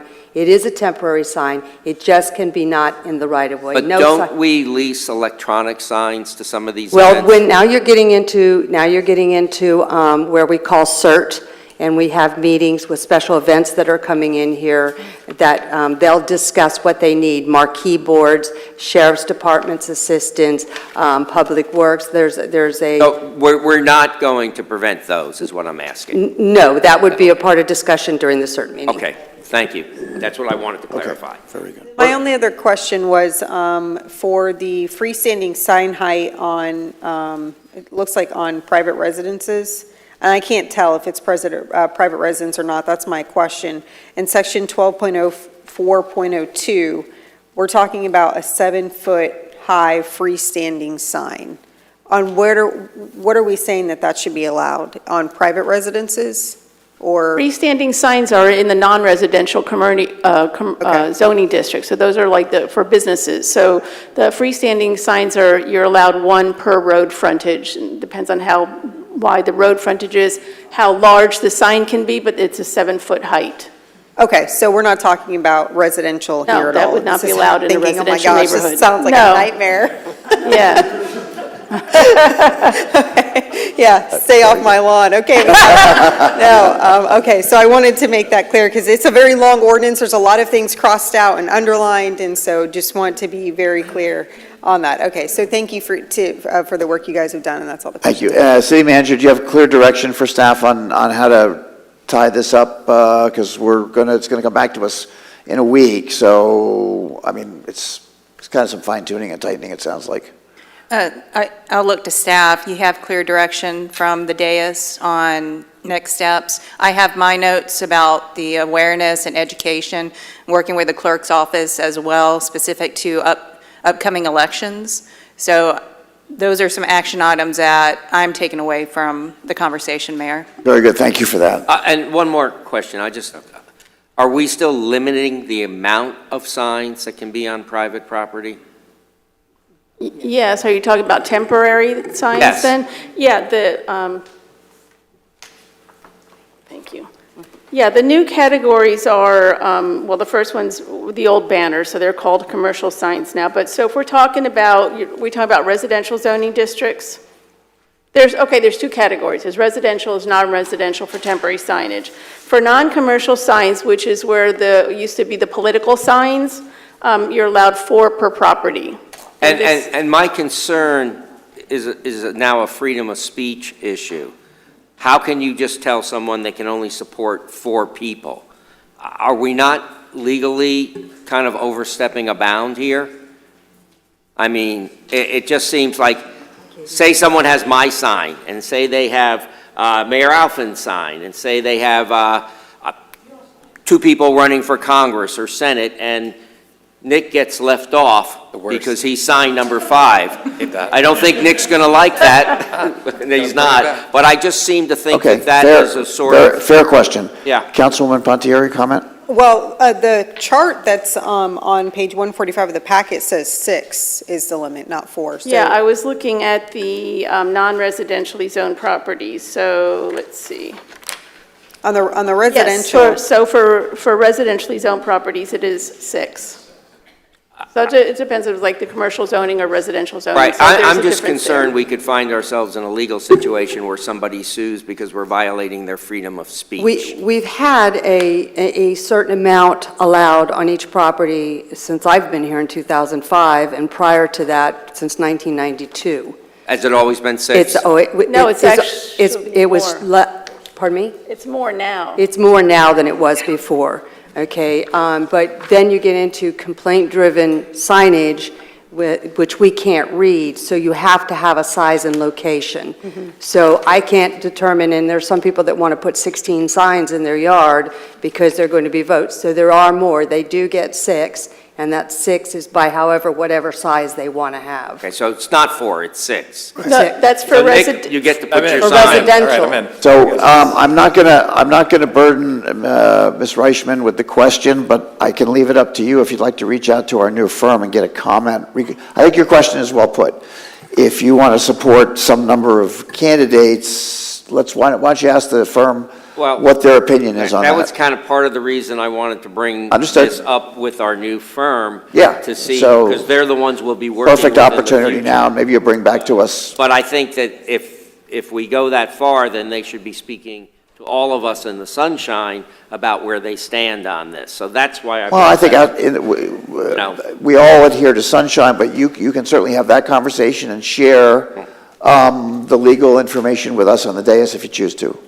I just don't see a really, I mean, I understand what you were saying. If this were only, like if we were saying, okay, well, you can have 4 political signs and 4 open house signs and 4 power washing by Duke signs, I mean, that would be one thing, because then we're regulating content. But we're just saying no, non-commercial signs, period. 6 are allowed, this is the area of square footage, and because we've gone up and not down, and I had an issue with that, but I'm gonna let that go. I don't, I just don't see us getting into a legal bind, but I could see what you're saying. So code enforcement shows up. Mayor has 7 signs on his property, not 6, and they pull Nick's sign. I mean, or who do you pull? What sign do you pull? We are pulling no signs on Okay. private property. In the right-of-way, we would be pulling, and it would be issued a notice of violation concerning the location and the size. Okay, so you would just do a notice of violation that you have 1 extra sign. You're That only is allowed correct. 6. We'd be referencing the... But we're not pulling We Nick's do not sign. take anything off of personal Sign's good, property Nick. as far as signage. I get it. After 6 signs, they just go in the right of way. Is that how we do it? No? Oh, okay, my fault. Okay. No, we're fine. I just, Okay, we've had no the point is complaints. well said, and I think we've discussed it, so you get one more crack at it next. I'm good. Okay, I'm good. very good.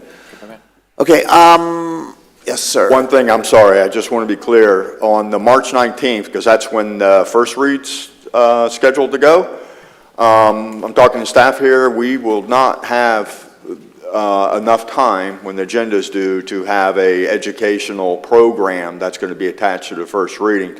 Now, we could possibly have it at the April 2nd during the second reading, at least a good framework of that, but it's just the time constraints of getting an agenda out and staff's time to, to work on that. March 19th is not realistic for the first reading. I But just this wanna make comes that back clear. for a second. It'll come back for a second vote, reading. We'll so hopefully at that's least fine. have a good draft on that one Okay. to show you. Very good. All right, staff, I know what always seems like a fairly simple or common sense thing tends to spin up into a lot of outlying questions or questions that are really quite important. So appreciate your efforts. Let's stay with it. This program is going to need that education component for it to be successful. Otherwise, that all you've done is for naught, and you'll continue to pull your hair out trying to get folks to adhere to a future policy. So please, again, underscore the education component in all the different areas of participation. I think that would be great. So with that, we'll move forward on the agenda to item number 3, which is presentation, the City of Palm Coast hearing notification requirements. So I assume same folks? Yeah, Mayor, City Council, sometime back, City Council kind of asked us to bring forward a presentation based on our public, our hearing notification requirements that we have in our land development code. So Virginia, will have a presentation outlining our requirements in our land development code just for educational purposes, and love to hear your feedback from it. Good morning. Good afternoon, barely. Mayor, Good City afternoon, Council. On January 9th, Council requested an overview on the public hearing notification requirements. So that's what we're here to discuss today. And the relevant laws are guided by Chapter 166 and Chapter 2 of the Unified Land Development Code for the City of Palm Coast. Yeah, 1 second.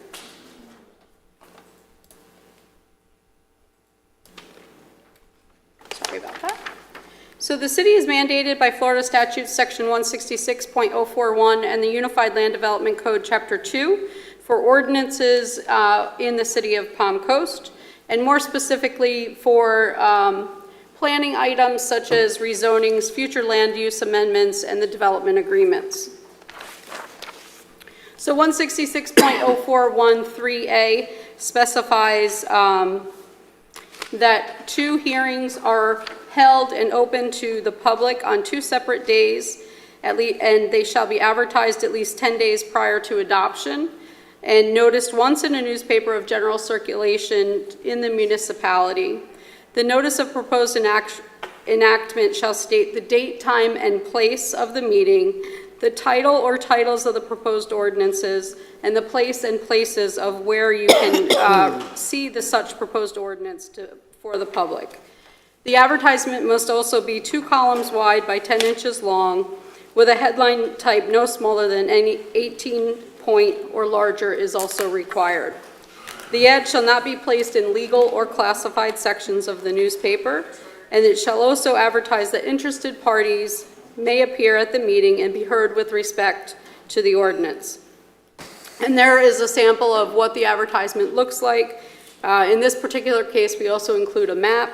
And the city has 3 choices to advertise: the Daytona News Journal, the News Tribune, which is Wednesdays on, for Palm Coast only, and then also the Palm Coast Observer on Thursdays.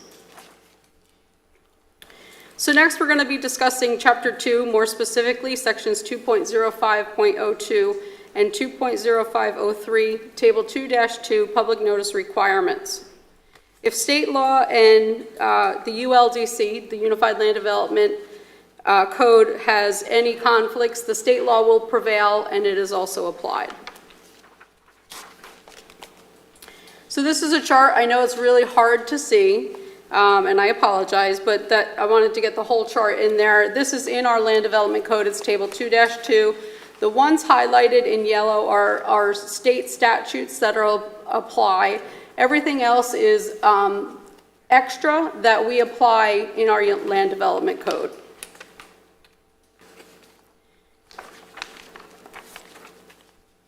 Okay, so in Section 2.05.02, we require neighborhood meetings in our code. This is how the city goes above and beyond requiring our neighborhood meetings. The meetings are required and developers are required to hold the meeting for the following application types: a single family and multifamily residential development of 40 units or more, unless it is waived by the land use administrator. Developments of regional impact, master plan developments, zoning map amendments, and other projects as deemed necessary by the land use administrator, which would be on a case-by-case basis based upon potential impacts to the city or the abutting or approximate property owners. Neighborhood meetings shall be noticed to property owners owning property located within 300 feet of the boundary lines of the property proposed for development. The notice shall state the date, time, and location of the neighborhood meeting. A copy of the notice must be provided to the city. The neighborhood meeting shall be held on an evening or on a weekend in a close proximity of the location of the subject property that it is capable of holding the meeting. The applicant shall conduct the meeting and provide the necessary information and material to the attendees that address the proposed development. The applicant must also provide a sign-in sheet and take notes, which then, before any movement on the development moves forward, provide those information to the city. Additional meetings may also be required by the land use administrator for the development before anything else takes place as well. So we did some comparison for our local surrounding areas.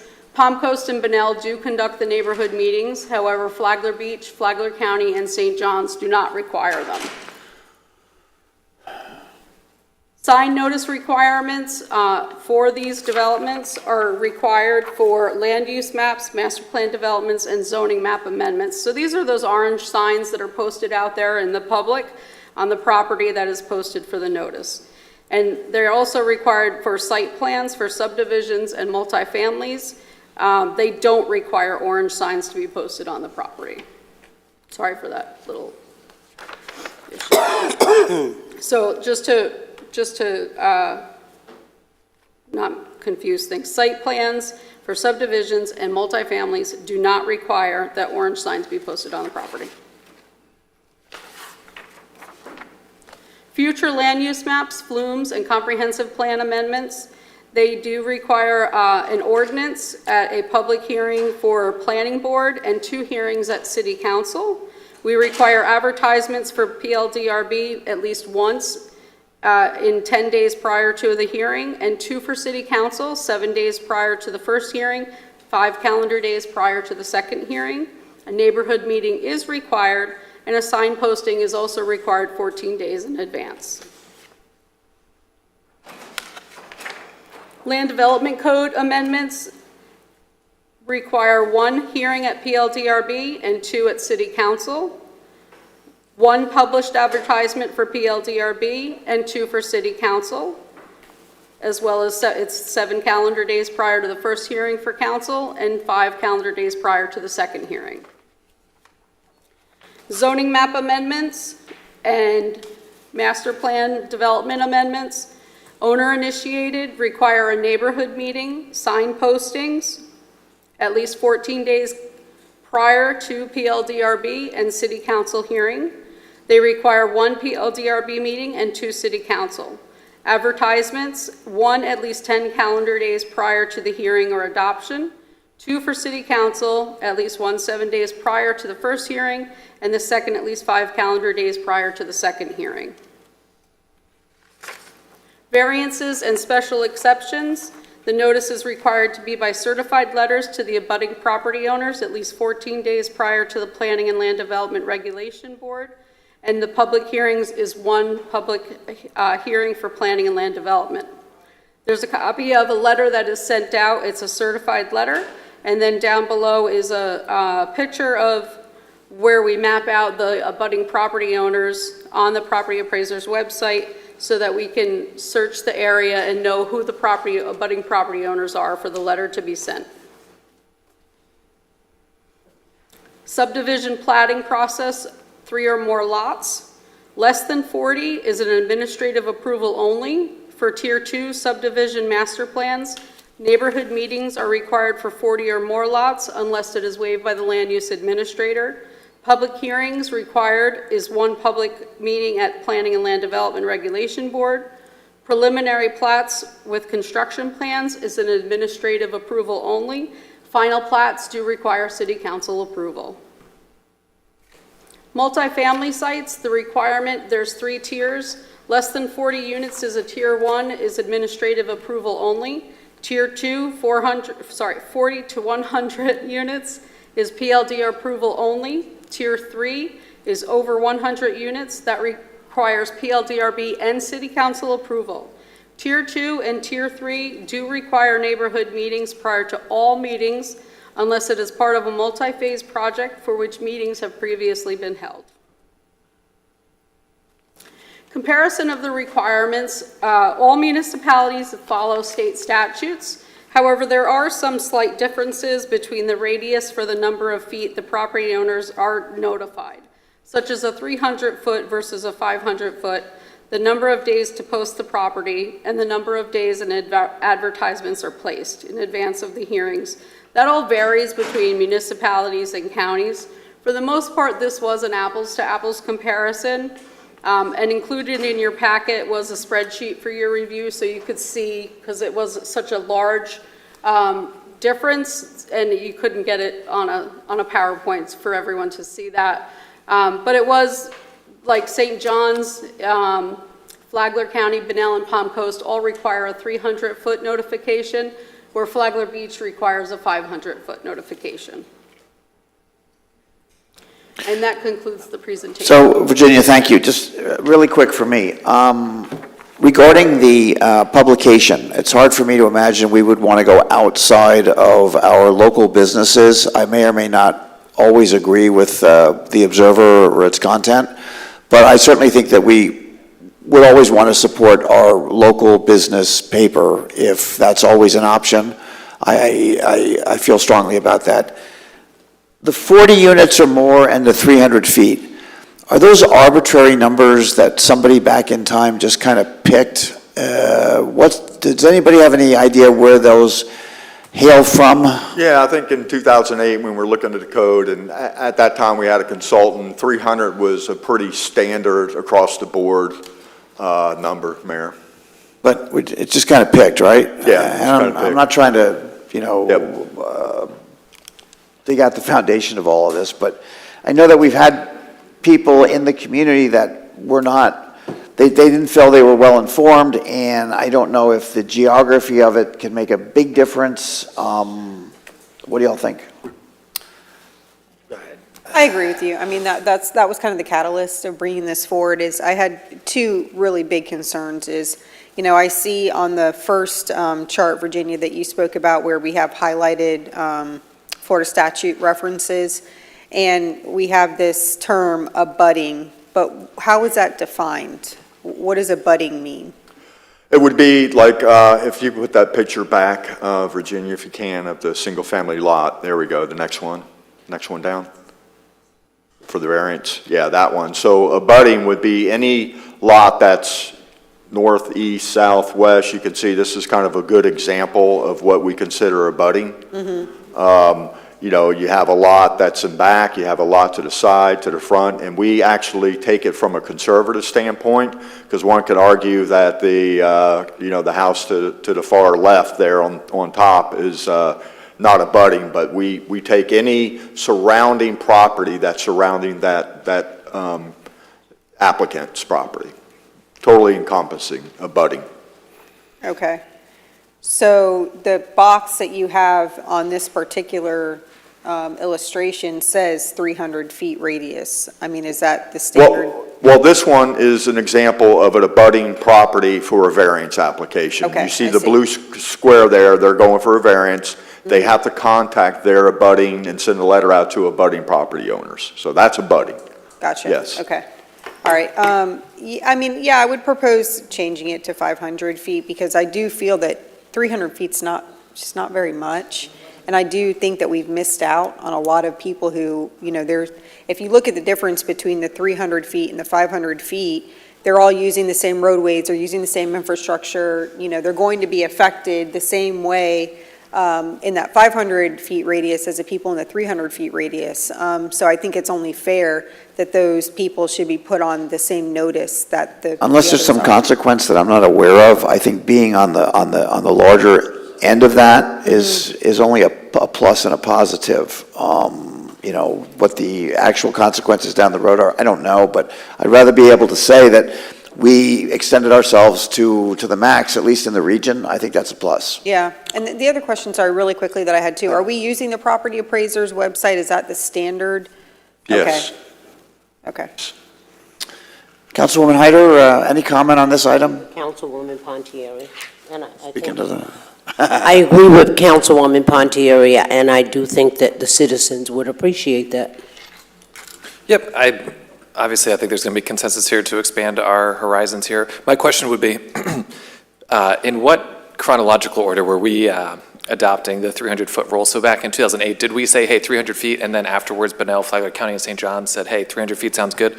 Or was it the consultant that came in at 2008 and said, hey, these neighboring, townships and cities and counties are doing 300 feet, we should probably do that as well? It was more of an analysis, what I recall, of most of them do 300 feet. That sounds about right. Okay, and I have no opposition going out to 500 feet. Heck, I'd go to 501, so we do it better than Flagler Beach if we're interested. So, no.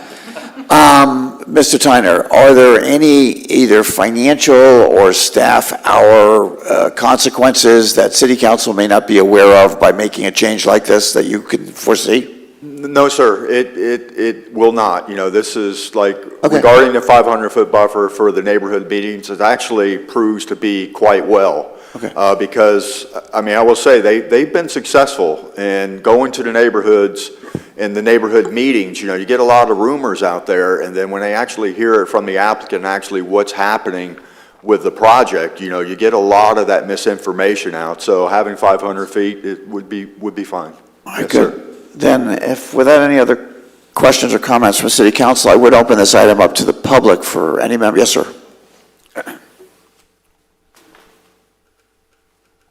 Peter Johnson, Palm Coast. I'm not going to rehash all my gripes with the notification system. You guys have heard that numerous times before.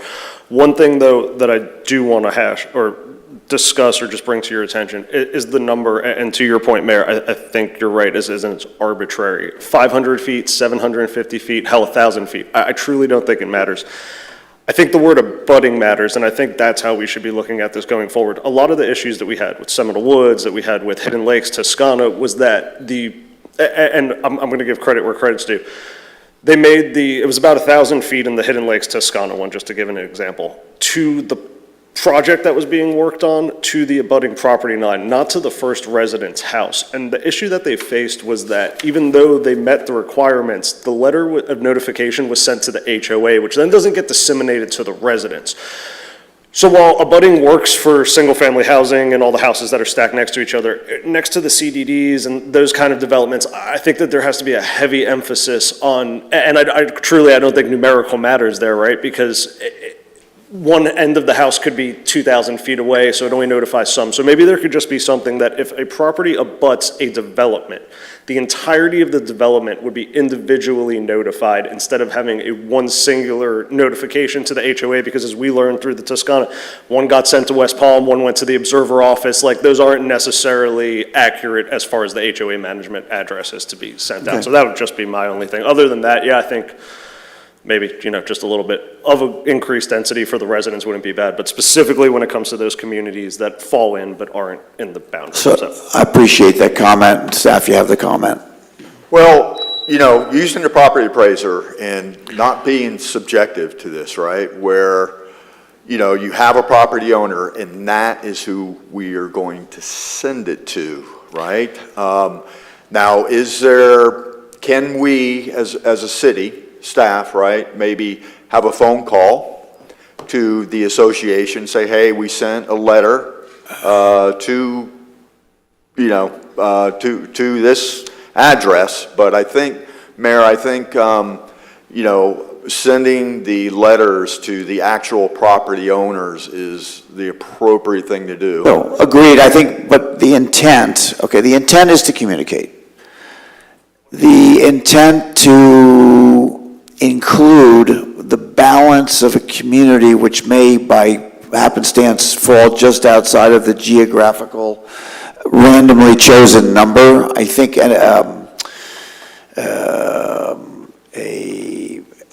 there should be not an obligation, but I can't think of the word right now. We should want to communicate to the entire community, and I'm speaking more of a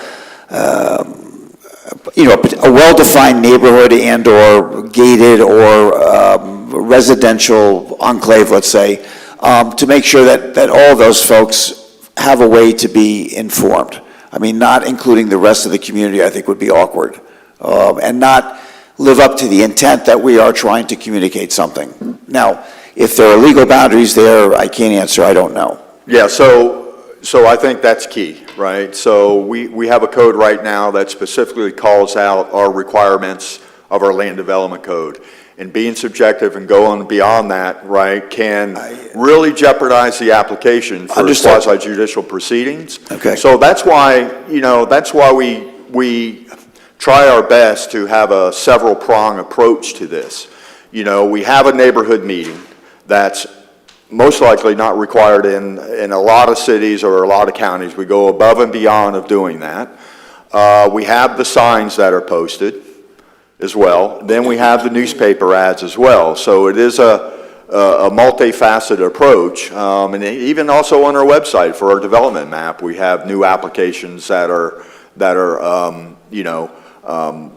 active, So we try to take a multifaceted prong approach to the neighborhood meeting and community outreach to try to inform as best as we can. But I think consistency is really the main Well, you need to thing take the following subjectivity out of it so you don't get, you're going to have a legal pushback. So certainly, I mean, increasing the radius is a step forward, and maybe we can do better still.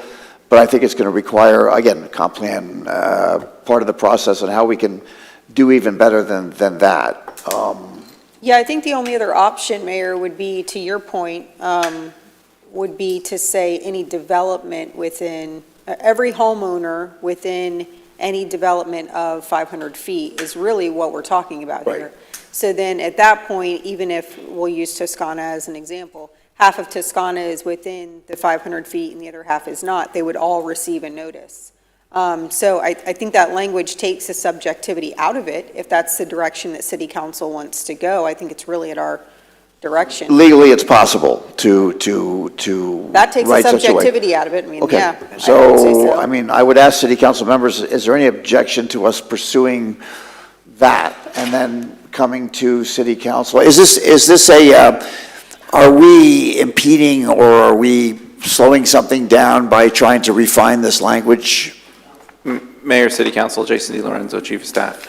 And I may ask your attorney to step in here as well, okay? But I think what Mr. Tyner is trying to protect you from. Yes. Okay, is that someone isn't notified. And let me tell you how the system works now, okay?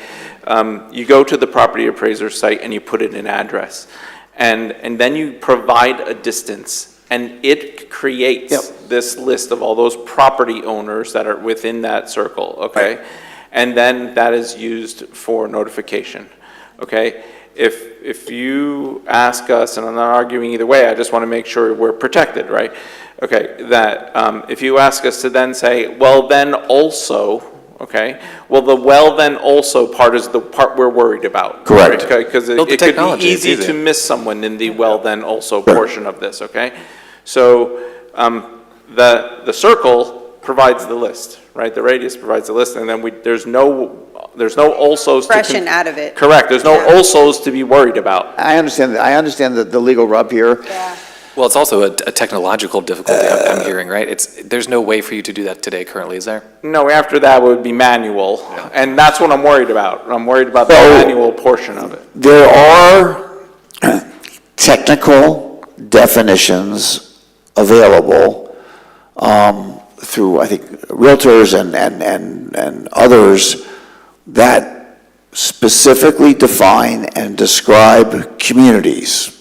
And there are reasons for that. Because if there are HOAs, for example, there are certain disclosures that have to be made, and other things that are legal requirements.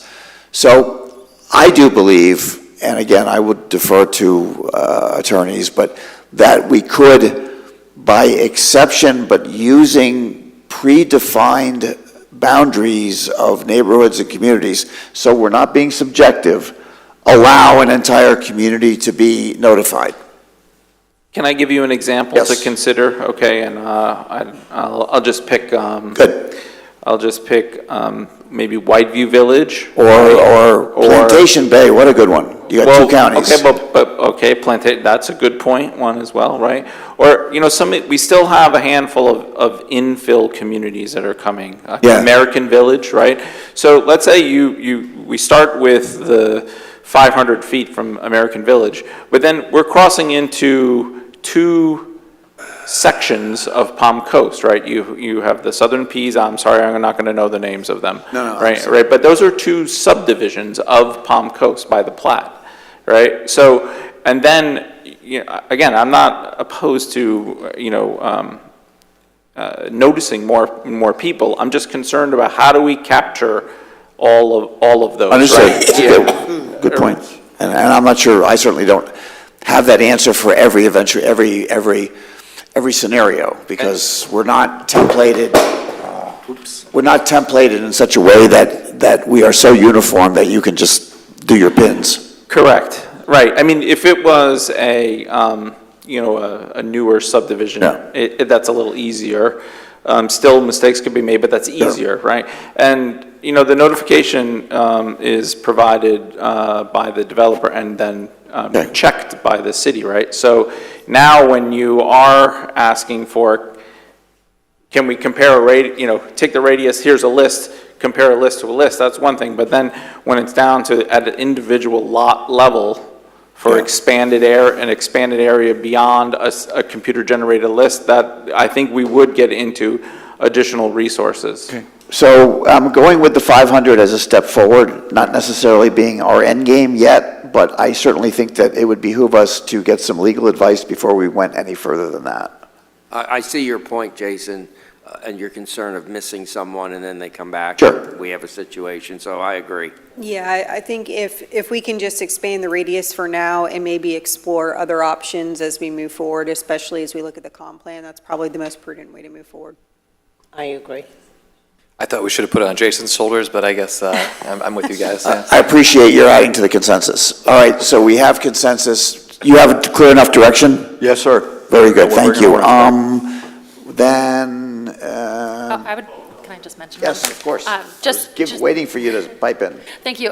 Just as to your mention, as to the newspapers where publications are given, that's provided for by statute in Chapter 50. And in 166.041, it kicks over to that and gives the requirements of a newspaper, such as how long has it been around for 2 years? Right. And what's the readership? So that's where that comes from. Good, and I appreciate that, and my note to the Observer in particular was that they have already qualified to be a public noticing publication, so we're good. All right, very good. Then we move forward on the agenda, and we now ask for final public participation on items not previously discussed on today's agenda. Peter Johnson again.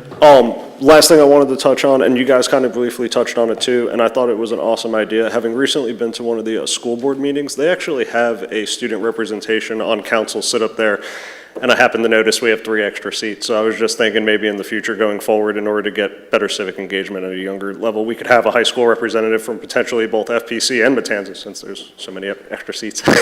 But just ideas. So I appreciate that. I actually presented to both the Girl Scouts and a team at FPC this week who's working on a homeless initiative.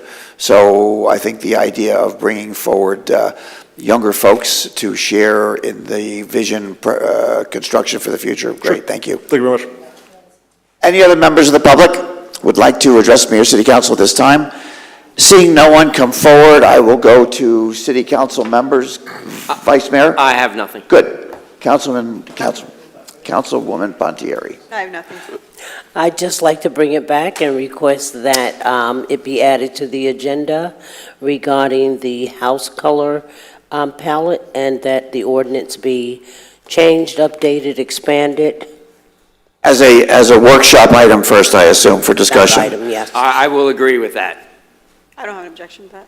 Yep, as long as, I think also the process for which changes for that would have to be adopted, they'd have to go through the BEAC and other things, so, but I have no qualms. All right, so City If I may, I think, I don't know what other requirements or, other than color, that we could maybe tackle at the same time that could be out of date or need to maybe be reassessed, but maybe making this a little more all-encompassing so that it's not just the color that we're looking at. Yeah, it's a good point, because reflectivity, I was making a joke before, is not exactly color, but it's a piece of it, so there could be others, so we'll expand it so that we're covering That would be fine. all of it at one time. Good.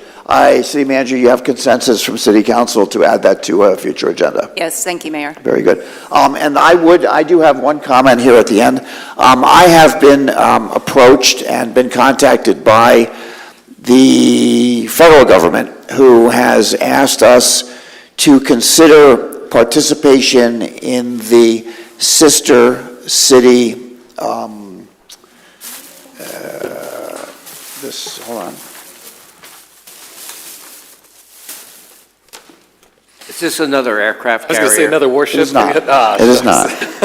So, all right, don't make fun. It was close. The sister city, I guess it's initiative. Anyway, it's a program that's run by the federal government, which brings together cities that have similar economic development, either assets or desires for their growth in the future. So we've been asked if we would consider participating. If City Council will allow me, I will bring back a formal list of what that really means and how it's defined and what the pluses could be, and I guess what minuses as well.